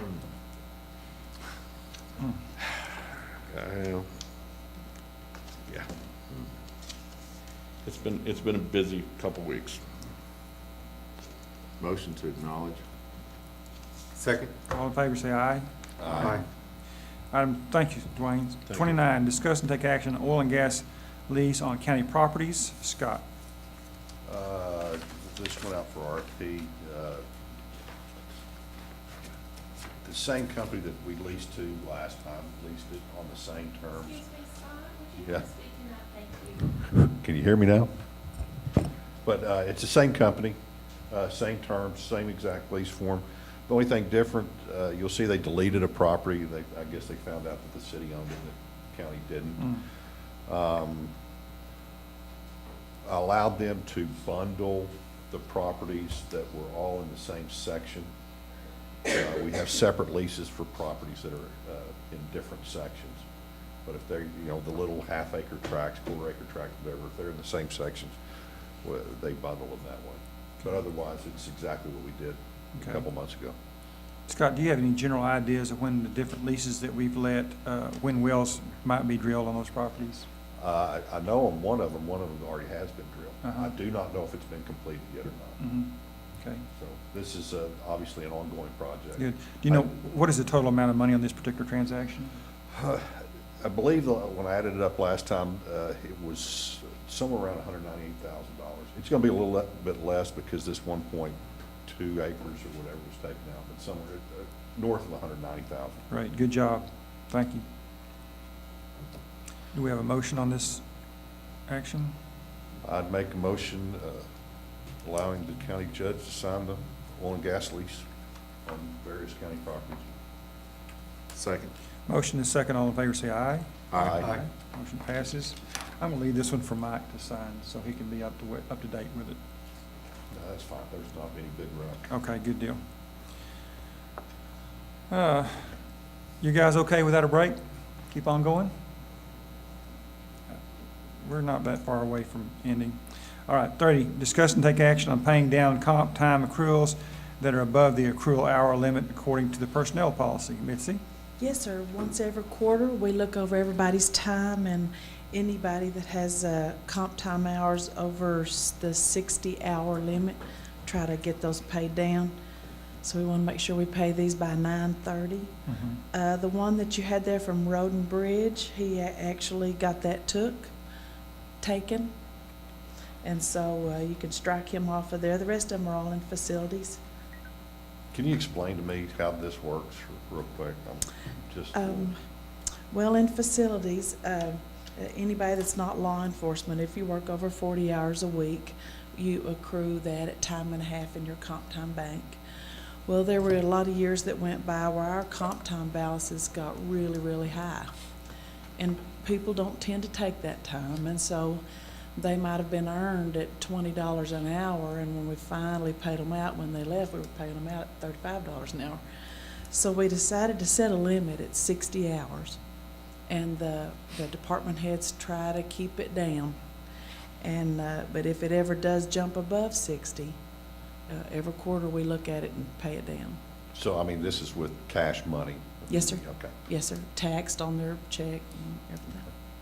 The department, it comes out of departmental money, so they have to keep their comp time down or be able to pay for it.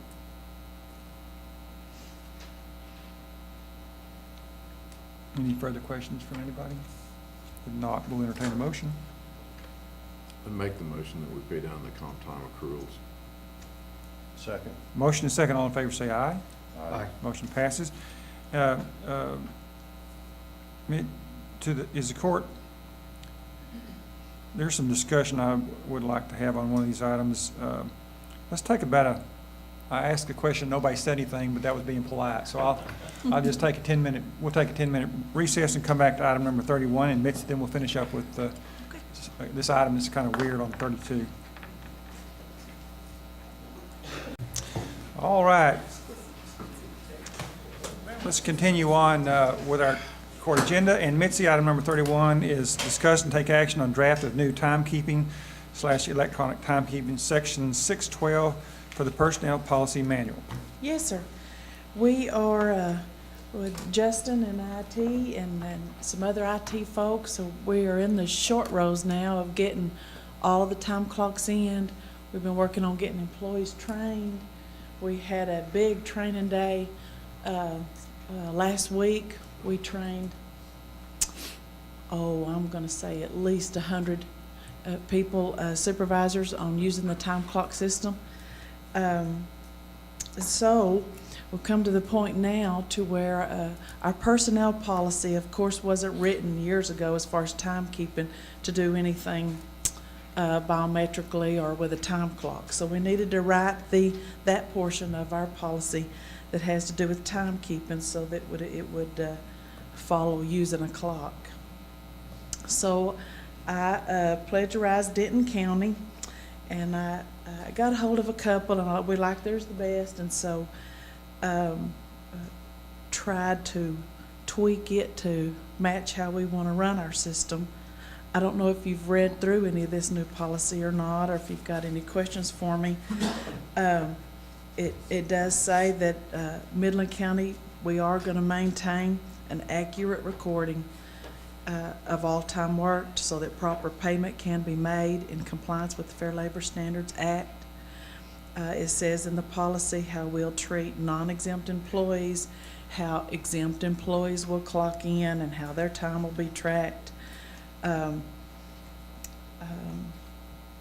all the normal things. Do you have any questions on it or anything that you see? We've had a lot of people read over it between HR and the auditor's office, me, IT, and Jenny, and Russell, and we may find something, down the road. We need to change a little paragraph here and there, but I think to get started, that this is a good draft. I do have a question, just out of curiosity, on part 2, letter D, where it talks about there's going to be certain employees that are going to specifically designate to use some type of an app through their mobile phone. Yes, sir. How are you going to determine who those people are? We're going to keep that strictly to what we call guys in cars, right, that may leave their home and go to work immediately. And that might be a facilities guy on call or sheriff's office folks. They'll be able to clock in on laptops, on their phones, but we want to limit it to just those guys that could happen to, and everybody else use the biometric clock that we have in all the buildings. So it's just going to be on a case-by-case basis, limiting those people. Now, all of the exempt folks that we have won't be clocking in and clocking out anyway. Say Rory's chief deputy of the sheriff's office, and he could leave his house anytime, 7 days a week, 24 hours a day to go look at something. He's an exempt employee, so he doesn't have to worry about clocking in and out. All he'll do on the time system is keep up with his vacation and sick leave. Thank you. Mitzi, have you run through this with all or most of the department heads elected to see how this would fit in? I mean, how this...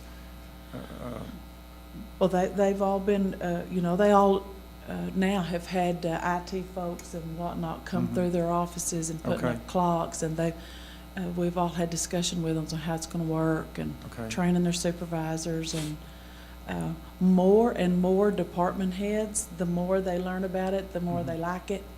And so there's not near as much dissension as there was in the beginning, because it's actually easier than they ever dreamed. So today, are we more or less ratifying through our personnel policy something we're already doing, or that you already approved the timekeeping system? This just updates our policy to include an actual clock, which we Mhm. never had before, Mhm. or a timekeeping software that we never had before. It was all on paper. And this all came about as a result that compliance with the law Yes, sir. to be more compliant, or Yes, to be sir. in compliance. You need with- to accurately record time so that you can accurately pay. Right, And you need to be able to show it in black and white. right. Okay. Very good. Any questions from the court or comments? I'd make the motion that we approve this draft of section 6.12 for the personnel policy manual. Second. We have a motion second. All in favor say aye. Aye. Motion passes. Thank you. Justin, was there anything you needed to visit with him about on this? You're good? Okay, thank you. Rick Mitchell, you're still up here. Oh, no, this one's all you, I think. I think this, Okay, we have I think this is gonna be yours. a odd situation. It's going to change the way we do business as Commissioners Court. And I'll call the item 32. Discuss and take action on compliance with Texas Attorney General Opinion KP 0160. You know, when you're a kid, you learn sometimes to do something and then ask for permission later or forgiveness. Because every time you ask for permission, the answer is always no, or, you know. Somebody asked a really weird question that's going to mess our court up. And I resent it, but it looks like we're going to have to do something funny. Discuss and take action on compliance, again, with KP 0160 regarding payment of claims. This has to do with our payroll, and the way we've always done business has worked fine, and the Attorney General's issued an opinion that Russell's looks to tell us about. It's going to cause us to have to meet 2 more times a month to take care of business that we could take care of on Monday, but we're not going to be able to. So anyway, now that I've said my political, now that I've made my political statement. So Texas law has always, or at least for a long, long time, required that a commissioner's court approve every claim or every check before it's paid.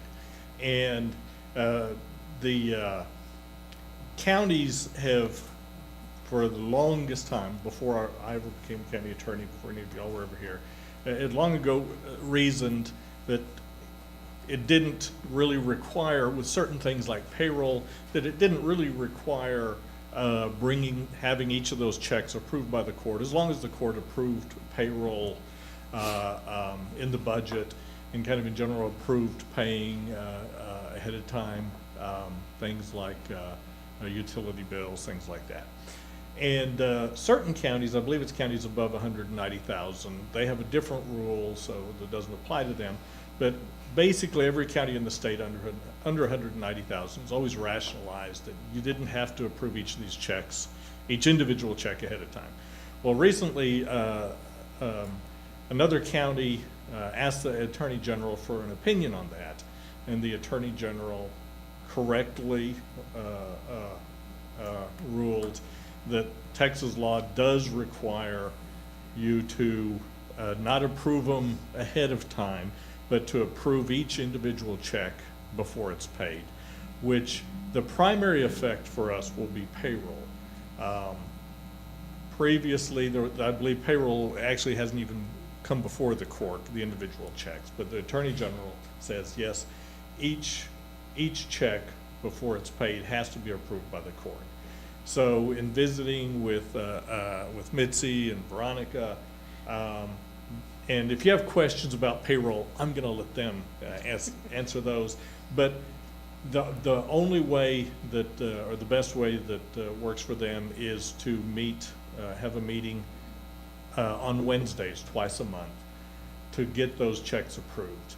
I don't think they can be done in time to be on the Monday Commissioners Court meetings. And so we also visited with Jenny, and she thought that late afternoon is probably the best time on those Wednesdays to get it done. So Explain to me the rationale, because you're required to pay the payroll within 3 days of the end of the payroll period. The same thing with paying your payroll taxes and all of those things. You're required by federal law. We can't say no. That is correct. You can't. They have to be paid, but the local government code says that the auditor and treasurer can't sign checks until the court has approved those checks. Can we approve the payroll as is in the future? The law says each individual one has to be paid, has to be approved before it's paid. And the Attorney General is extremely clear in their opinion.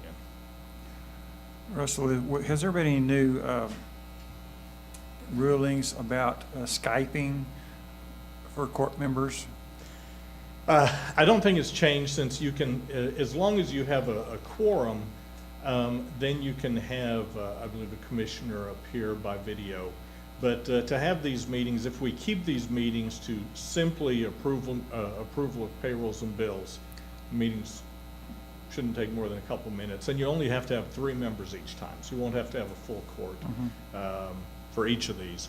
But in order to comply with that, it would require meeting starting this Wednesday, and then meeting every other Wednesday from now on. Same Wednesday as the Monday court meetings? I don't know. I think it won't always be the same. I'm sorry? It won't always fall there because we get paid every other Friday. But court meets every second and fourth Monday, so sometimes there's going to be an extra payroll. We need to do a little subterfuge and line it with our every 2 weeks that we pay payroll, and we do it Wednesday afternoon after 4. That way y'all can stay with us all until midnight. Are all courts, are you aware that are there 254 counties that are doing the same thing? The counties that are below 190,000 are all, Right. I think, basically coming to the same conclusion from what I've heard, to go to extra. It seems like we were at 180,000. But we have to go by the actual census, which the last census we were Right. In 2010. Yeah, until there's a new census, it doesn't matter. What's the rule for if you're above that? You don't have to do that? I'm not exactly sure what it says, but I think if you're above 190,000, I'm not sure the exact language, but you don't have to approve each check before it's paid. But why there's a distinction, I don't know, and that might be a good change for the next legislative session to get that lowered down. Because I don't know why that would apply to larger counties, but not us. I just thought I would try to answer what you thought of, what other counties were doing. I just spent a week at conference, and on the last day, we had a 2-hour session with an attorney and with our attorney on what courts were going to need to do. And as you can imagine, this AG's opinion caused a huge stir in the treasurer world. So there was a lot of discussion on it, and there's really just no wavering. Everybody is having to call either an extra meeting, or there are quite a few counties in the state that meet every week. And so they're covered. They're already doing what they need to do. But everybody is having to approve payroll. What we envision is it being very, very quick. Me having a check register of payroll and of payroll-related items, things we have to pay like TCDRS and child support and student loans and those kind of things. Having a check register for both. Me giving you the payroll change summary like I always bring to court every other Monday and tell you about any major changes on it, and we're done. 5 minutes. It was Walker County, by the way, in case you wanted to know. Yeah, Which one? Walker County, Huntsville. Huh. Teach them. Please. And just in relation to all the payroll, it's also all payroll-related type bills, such as TCDRS or anything, the taxes that we have to pay, those wire transfers can't be. If you skip that, you're. There's a huge penalty with TCDRS. Yes. Well, I mean, that's the problem, is that you gotta pay it. Correct. We do have to pay it, and that's the assumption that we've always taken. But according to this AG opinion, we have to bring everything before you and for you to approve. And so after payroll is posted that morning, we'll get through and do all of those accounts payable related payroll I items. just hope you don't break your computers. We'll do our best. Remind us who the Attorney General is. Ken Paxton. Mm-hmm. Okay. And so the other thing, there are some other items that you had previously approved, such as telephone bills that you had already given approval for me, and for me to come back and ratify, for you to ratify those. And then, of course, the Horseshoe Promotions account that we had just talked about this past year in regards to that. We will have to have those approved by the court, so that I would ask that bills be included on those Wednesdays, and I will only bring to you any exceptions that are time-sensitive type of bills, so. So in fairness to all of our elected officials and department heads and county employees, we're going to try to stick to just that business rather than trying to have other business that interrupts the lives of our entire county employee system. That's just a. We don't have to take any action on this.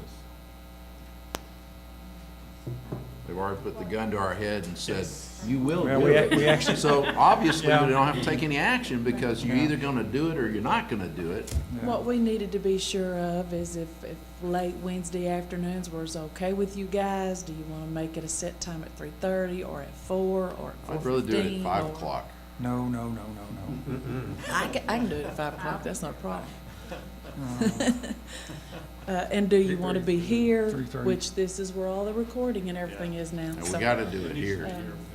Yeah, so. Yeah, this is no longer the ancillary courtroom. This is actually a court a state legislation required courtroom for the Commissioners Court. Yes. And we are having to do it late in the day because that's the day we print payrolls, so that's when the registers are printed. That's when we know exactly what we have to call into the IRS. But it takes till later that afternoon to have every dollar nailed down. So I guess the question is to you guys, is 3:30 a good time for y'all? Okay. and the judge has recommended that time as well. Is that correct, Jenny?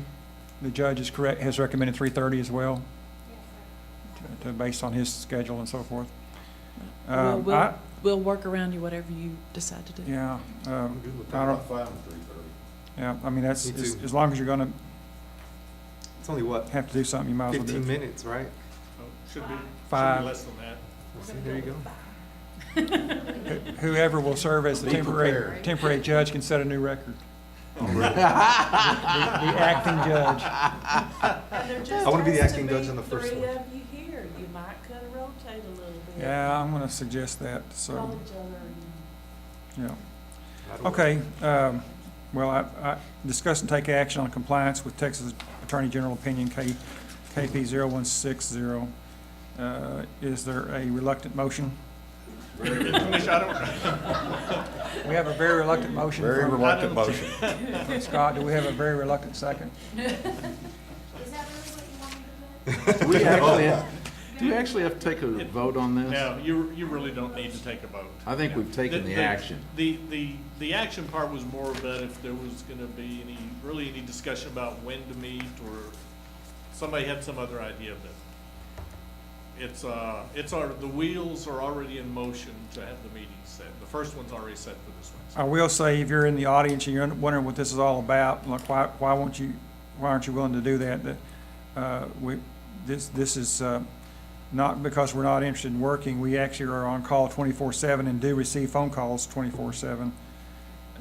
So that's not the issue. It's just being forced to do something that's always worked without this in times No. past. And It's having to make a decision on something that is required by law at the federal level that you gotta do.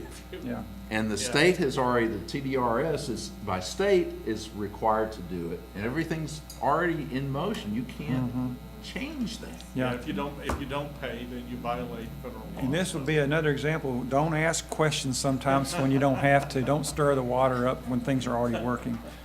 So They just anyway. didn't want to pay somebody's So check. we withdraw so Russell, a motion is not required on this? No, sir.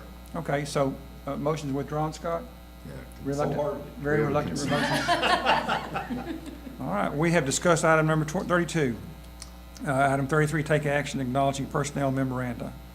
So We didn't actually need this item this time. We're going to take care of all of that Wednesday. Are you kidding me? That's another 5-minute discussion. Because I wasn't really sure, so. Yeah, just in case. Wow. Just in case you bailed on us. All right, let me, so it's this coming Wednesday, it's been posted already, is that correct? Yes, sir. Who are the first 3 volunteers? Let's go ahead and get that settled before we walk out of here. Good idea. 3:30 on Wednesday. I'll be there. I'll come. I'll be here. I'll be here. All right, well, all 4 show up for the first premier meeting because it's so exciting. Yeah. It's historic. It's historic. It's historic. We haven't had to do this since 1889, by the way. Historically stupid. But not nearly as stupid as some of the things that have been required. So, all right, so Mitzi, we really are going to do 33 on Wednesday? Yes, sir. Yes, sir. All right. Good to go. Pass. So we have some guests that have come to court, at least a guest. Discuss and take action on renewal of stop-loss contract with Stacy. Good morning. Good morning. How are y'all doing? All right. Good morning. First of all, I'm Stacy Minton with Boone Chapman, and I was going to ask, I believe you guys have the stop-loss coverage as one item and the organ transplant program as a separate item? Correct. Is it possible for me to discuss them together? I will since be they're glad to hand- call that item Okay. number 35 at the same time, discuss and take action on renewal of transplant contract. Perfect. So both items are called. Thank you so much. So I believe you all have in your handouts the summary of the stop-loss renewal. So just as a reminder, the county's self-funded health plan purchases 3 types of insurance in association to complement the self-funded plan. There are 2 types of stop-loss or reinsurance coverage. One is called specific and one is called aggregate. And then the other one is organ transplant coverage. So the stop-loss coverage, specific, the health plan is responsible for the first $175,000 in health care expenses on each individual person covered on the health plan. So that's the maximum the county has to fund. Anything the county pays in excess of that dollar amount gets reimbursed by the stop-loss carrier. Our stop-loss carrier is currently Aetna, who is also our PPO network. We also purchase aggregate coverage, which is not at the individual level, but covers your plan as a whole. So if you have any one really bad catastrophic year, you have coverage on the plan as a whole. And then, like I said, the third piece is the organ transplant program. And we talk about them together because they kind of go hand in hand. Without the organ transplant coverage, it is going to affect your stop-loss rates. Your stop-loss rates will go up. And anytime we have a laser, so just as a reminder, a laser is when the stop-loss carrier through the underwriting process identifies an individual who they anticipate the claims being excessively over the $175,000 specific deductible, they have the ability to laser that patient and say that that particular person, the county may have to fund $300,000 or $500,000, just depending on what that particular situation is. And transplants are always when you're going to see a laser at renewal. You guys have 2 active transplants right now. One is a bone marrow transplant and one is a kidney transplant. When we met, I don't know, months ago, I did point out that the company, Fairmont, who your current organ transplant program is through, is getting out of the organ transplant business. So they've terminated all of those policies. That means your policy terminates September 30th. So we have gone out there and solicited for multiple organ transplant programs, and we're recommending one here today. And I'm going to go through all those details. Stacey, before you go Yes, on sir. with that, so if they terminate something but they have existing obligations, how does that work? So they do take care of anybody that's had a current transplant. You guys haven't had any in the last year, but a couple years ago you had 2 very significant transplants. I believe that was a double lung and bone marrow transplants. And those transplants well exceeded $2 million, but your organ transplant covered that. You don't have any at the time, but if you did have one, they would cover through the end of that particular case when that transplant's completed and the patient's. And did I understand you wrong then, that we currently have 2 going on? You have 2 that are expected to have a transplant in the one of them is fairly recent, will be happening pretty soon. Okay. And the other one is expected to have the evaluation appointment probably in October. So, I mean, how does that affect knowing that there is an existing claim or a fixed to be a claim? How does that affect who handles that? Yeah, so that's an excellent question. One of your, the bone marrow transplant, this is this particular patient's second. When you had a bone marrow transplant a few years back, this is that same patient, but it's a new episode, so it falls under a whole new policy. In this particular case, we went, one of the reasons that we are recommending that we go with AIG, Organ Transplant Program, is that they did end up waiving pre-X, because these standalone programs like this can still apply pre-X, even though health plans cannot. But we were able to go back to them and get them to waive pre-X on these two patients, and that's pretty significant. Does that drastically affect the quote that they gave? No, they did not change the rate, and they started talking to me about their program months and months ago, and said that they were working really closely with Fairmont to try to transition as many of those cases as they could and waive as much pre-X as they could. Friday morning, I got an email from them saying they weren't going to waive the pre-X on the two cases, which kind of sent me in a spin, because that meant I would have had to re-rate it, gone out and re-quoted your stop-loss coverage. None of these numbers on this spreadsheet would have been accurate if I had to go back and quote $1 million bone marrow transplant and probably a $750,000 kidney transplant. But we went back and forth, gave them some additional information, and this morning they emailed me and said that they're waiving pre-X on those two cases. So we should not have any kind of, we didn't have to go back and modify the reinsurance coverage, and we're covered on these two particular cases. Okay. So That's amazing. annually, we typically have about 3 stop-loss hits a year, meaning 3 patients that have exceeded that $175,000 level. In our current year, we've only had 2 so far. Every year when we go out to bid, we always request 3 different specific deductible levels, $175,000, $200,000, and $225,000. And then we always do the analysis. Does it make more sense to increase our exposure on the specific deductible and lower our premium? Or, and so we always monitor that every single year. In this particular year, for this upcoming fiscal year, the stop-loss renewal at $175,000 was very competitive, so we're just sticking with that. That's what we're recommending. But I always have quotes for all 3 of those options if you'd like to look at them. We also have what's called a 24/12 contract, which just basically means any claims that are paid in this stop-loss policy year from 10/1 through September 30th will be covered by this particular policy. So the recommendation, now this was the handout that you all had back on September 11th when I was originally supposed to be here. And you'll see there's an alert under the recommendations line in red that says AIG is reviewing our 2 transplants and could apply pre-X, but like I said, I did get it in writing from them this morning that they're not going to apply pre-X in those 2 cases, so we're good to go. The fees, if you look at the organ transplant with AIG is an increase in premium of about $13,000. The stop-loss, the reinsurance coverage on the specific coverage, you can see the increase is $3,195. And that also includes the PPO access fee. So I also want to remind you that whenever you're accessing Aetna's PPO network, we're required to use their reinsurance coverage, at least their aggregate coverage. If they're not competitive on the specific, I can quote, and I do quote with multiple stop-loss carriers, and we can go with another carrier, which we had in the past. We used to have other carriers for the specific coverage and Aetna for the aggregate coverage. And even though we're required to use Aetna on the aggregate coverage, I also get quotes every year from multiple carriers to make sure Aetna's being competitive on the aggregate coverage. But we also are required, we're required to have the reinsurance coverage in order to access their PPO network. And so in association with the stop loss, you can see there the PPO access fee is going from $12 to $12.40, little less than a 4% increase. And the quotes firm, no lasers, because of the fact that we did not have these transplants have to roll back up under your stop-loss coverage. We do not have any lasers for this upcoming year either. So the total combined of each of these programs is an annual increase of about $16,000, just below $16,500 in premium.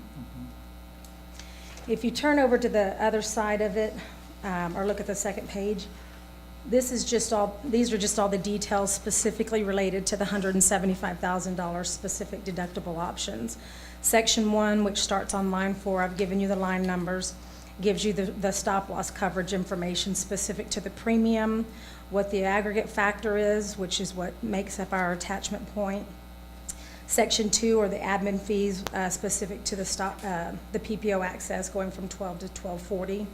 But if you'll notice to the right of that on line 21, which is where the PPO access fee, it's $12 currently. It'll go to $12.40 in the upcoming year. But if we went with some other specific stop loss coverage other than Aetna, our fee would go up to $16.25. So that's an additional cost factor if we were to move away from Aetna.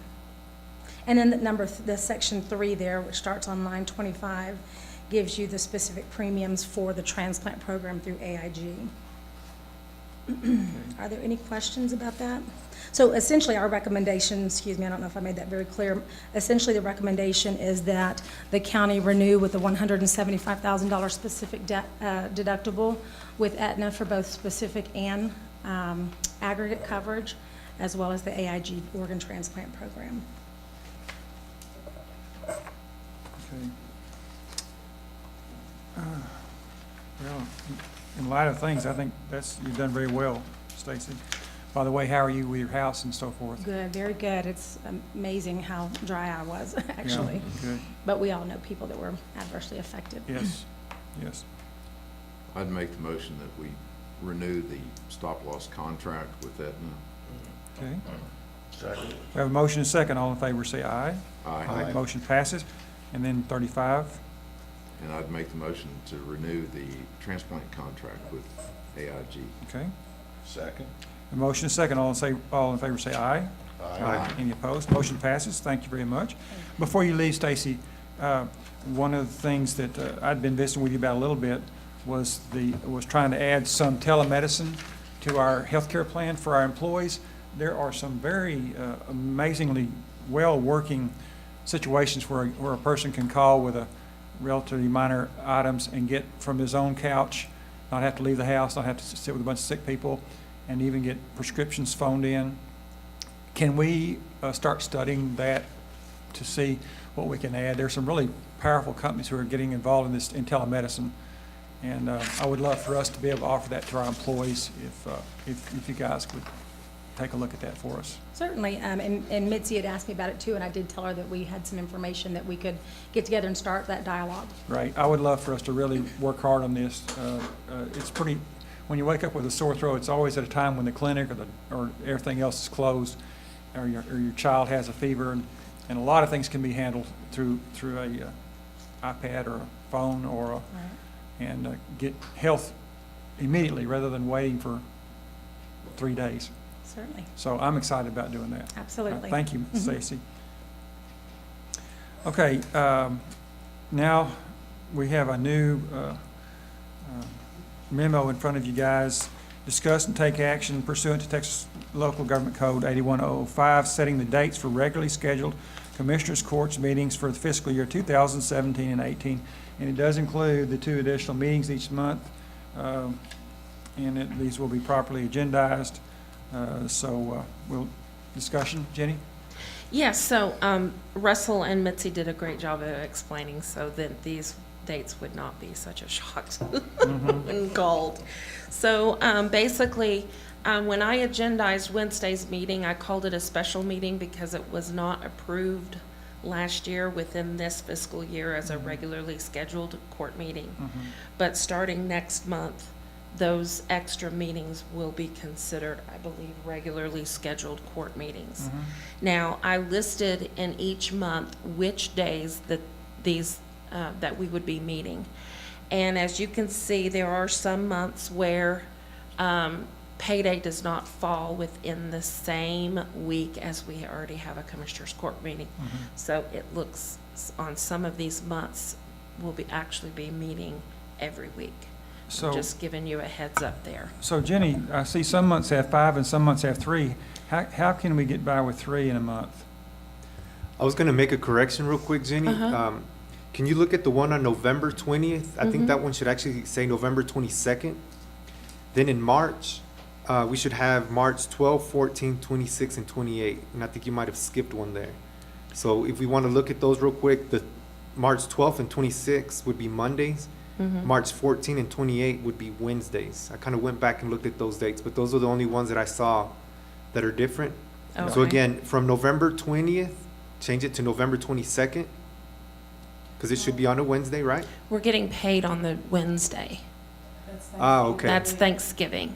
So that's why it's the Yes. 20th. Okay. Yes. What about on March? Um, You only have 3 days listed here, but shouldn't it have 14, 12, 14, 26, and 28? You're just missing one. That was my question too. That one should actually have 4. Do you have a Thank you. calendar with you?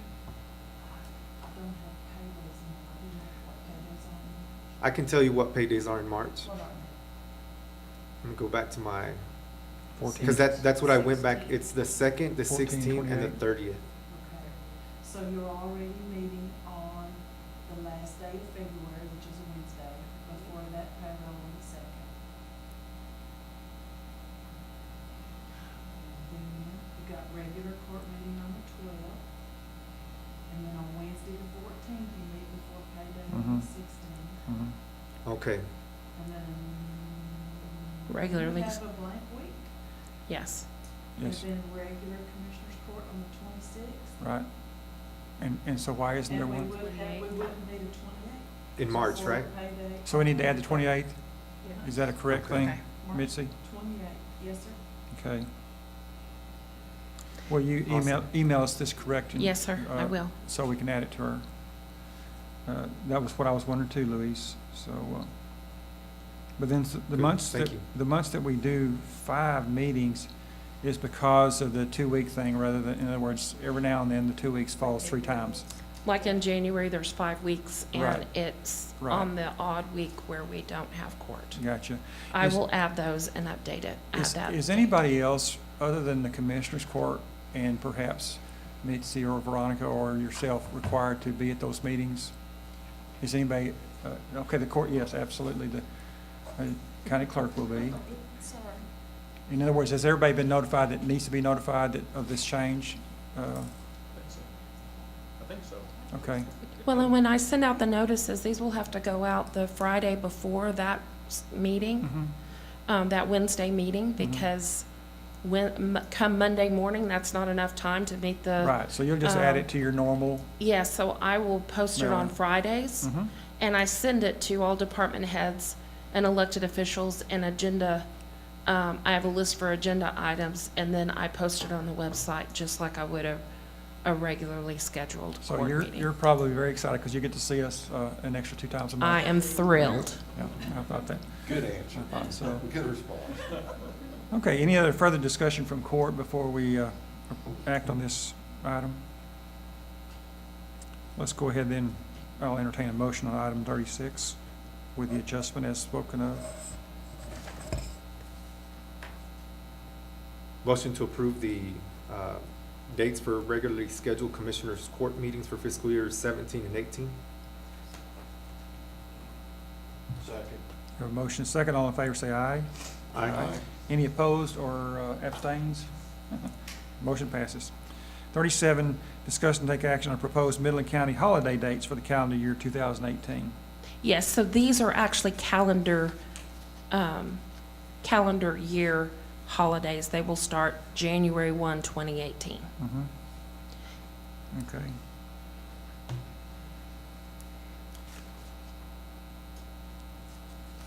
No changes from previous years in terms of the actual dates or days? No, sir. Okay. We have a motion. Motion to approve. Okay. Second. Motion is second. All in favor say aye. Aye. Motion passes. Now discuss and take action on budget line item transfers.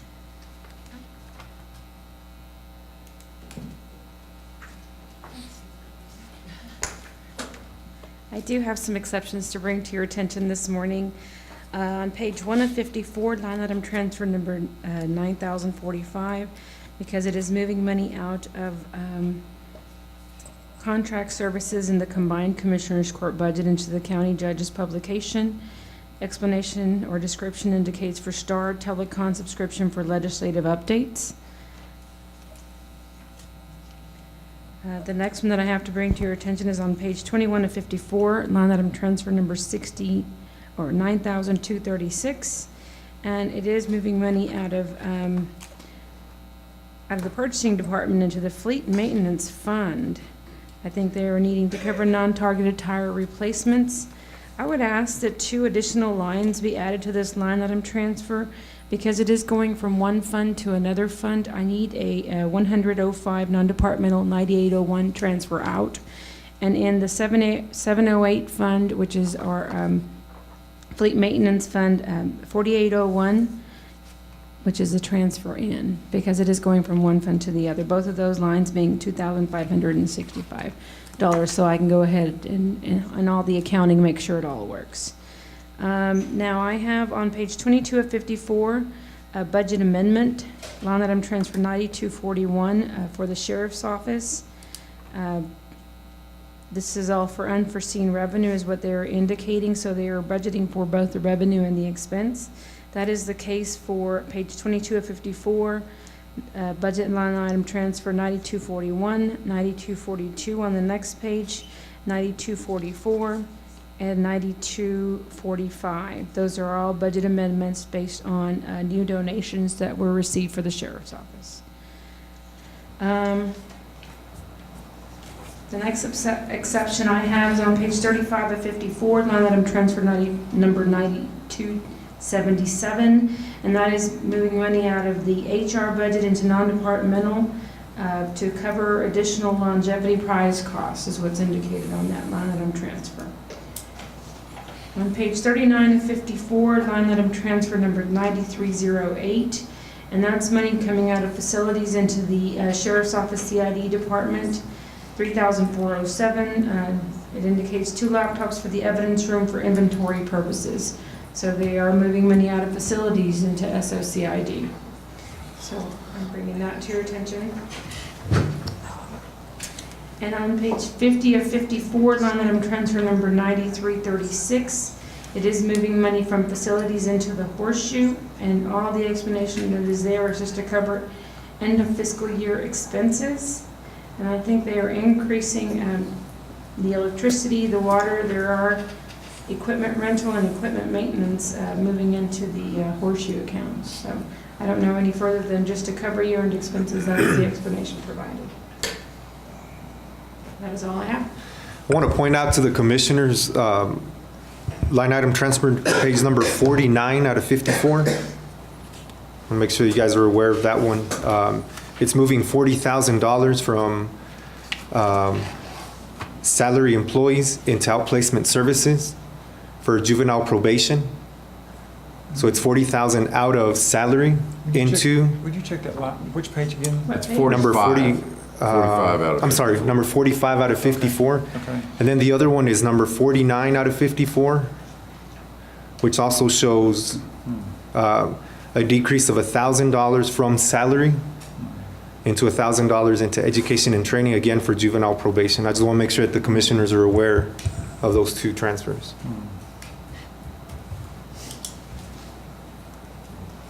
Interesting. Wow.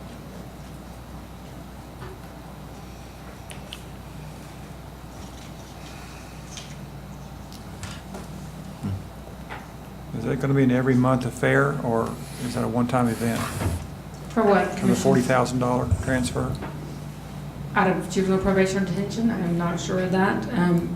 Again, as has been told, the law does, I bring it all before you, but there is no approval necessary from the Commissioner's Court. Neither And is remember on that one, we just approved their budget, but Yeah. we can't approve. But when they run each out of item. something, We can suggest, we don't have but- to approve it when they run out either. Correct. So I want to make sure that the Commissioners Court is aware of those. Thanks for bringing that to our of attention. Those amounts. You're welcome. Okay. Is that everything? That's everything. Okay. Do we have a motion? Motion to approve. Second. Motion and second. All in favor say aye. Aye. Motion passes. 39, discuss and take action on bills and wire transfers. I do have one wire transfer for the county clerk, deposited in general pooled cash account in error, $12.81. In regards to the bills, I do have 2 exceptions this morning. One has to do with the facilities horseshoe department. Toby R. Robertson is who we're paying, and it says mowing Midland County horseshoe, 9 hours at $125 an hour, $1,125. That did not receive a purchase order, and so that's why I'm bringing that to your attention. The other one I have is a check request that the DA's office is requesting to be paid, and it is to be made payable to Janet Anderson. It's $98.24 reimbursement for refreshments that was purchased for the legislative update meeting hosted by Midland. I think the Texas District and County Attorneys Association did what they called the Legislative Update Texas Tour, and Midland was one of those counties that hosted that over at UTPB. And they purchased some refreshments for that, and so not only is that an exception because it did not have a purchase order, I need a county purpose, county-related purpose for the court to declare that a county-related purpose. Did they give you? No, they don't give me. That's really, it's really whoever's requesting the payment needs to supply the public purpose for it, I think. Maybe So that if should you be- want to hold off on that one, I'll bring that before the court once they provide more detail for us. I think so. Court agree with that? Yes. Yes. Okay. Tell me, how does the horseshoe normally get mowed? By the same outfit with a different order, or? I believe this is the first time that I've seen that for Toby Robertson. I don't know if it usually is in the purchase order. Do you guys know that? Yes. What was the answer? Yes. Go ahead, come on up, guys. Yes, usually a purchase order is generated for these services. Is it the same outfit at the same rate? No. Let me explain this. Okay. I'll try to explain it for Tim the best I can. Okay. Scotty got sick, the guy mostly does it. Uh-huh. So Toby's the one that does my right-of-ways. So they got a hold of Toby to go mow for the fair. Okay. Was it the same rate as we pay the other guy? But it is Okay. So it's a one-time event? for the fair. Okay. Gotcha. We don't know any other details, Commissioner. Thank you. All right. Do we have a motion concerning the bills less that one that needs to be brought back? Okay. Motion to pay all bills and wire transfers. Second? And that is, y'all are With the agreeing? exception of With the the one. exception of that one. Right. I'm With the sorry. exception, is that okay? Yes. We have a motion and a second. All in favor, say aye. Aye. Motion passes. Item 40, thank you, Veronica. Take action on submitted applications for permits to use county right-of-way for utility and line installations, driveway construction, and mailbox construction. Precinct 1. One. Okay. Precinct 2. I've got a question on the, oh, there it is.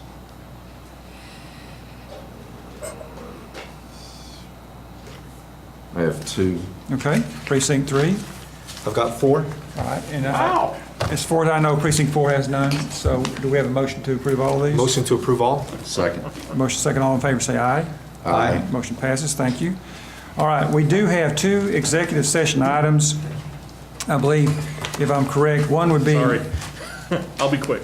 One would be item 41, conduct executive session to consult county attorney about litigation and other matters, and the other one is to item number... 43. 43? Yes, sir. Concerning real estate. We will continue on immediately, so everybody can be dismissed. We'll have our executive sessions and come out. About how long, Russell, do you think it would take? 5 to 10 minutes, I think. Okay. Court's back in session. Is there any action to be taken as a result of executive session items? Nope. Hearing none, do I have a motion to adjourn? So moved. Second. A motion second, all in favor say aye. Aye. See you guys Wednesday. Court's adjourned.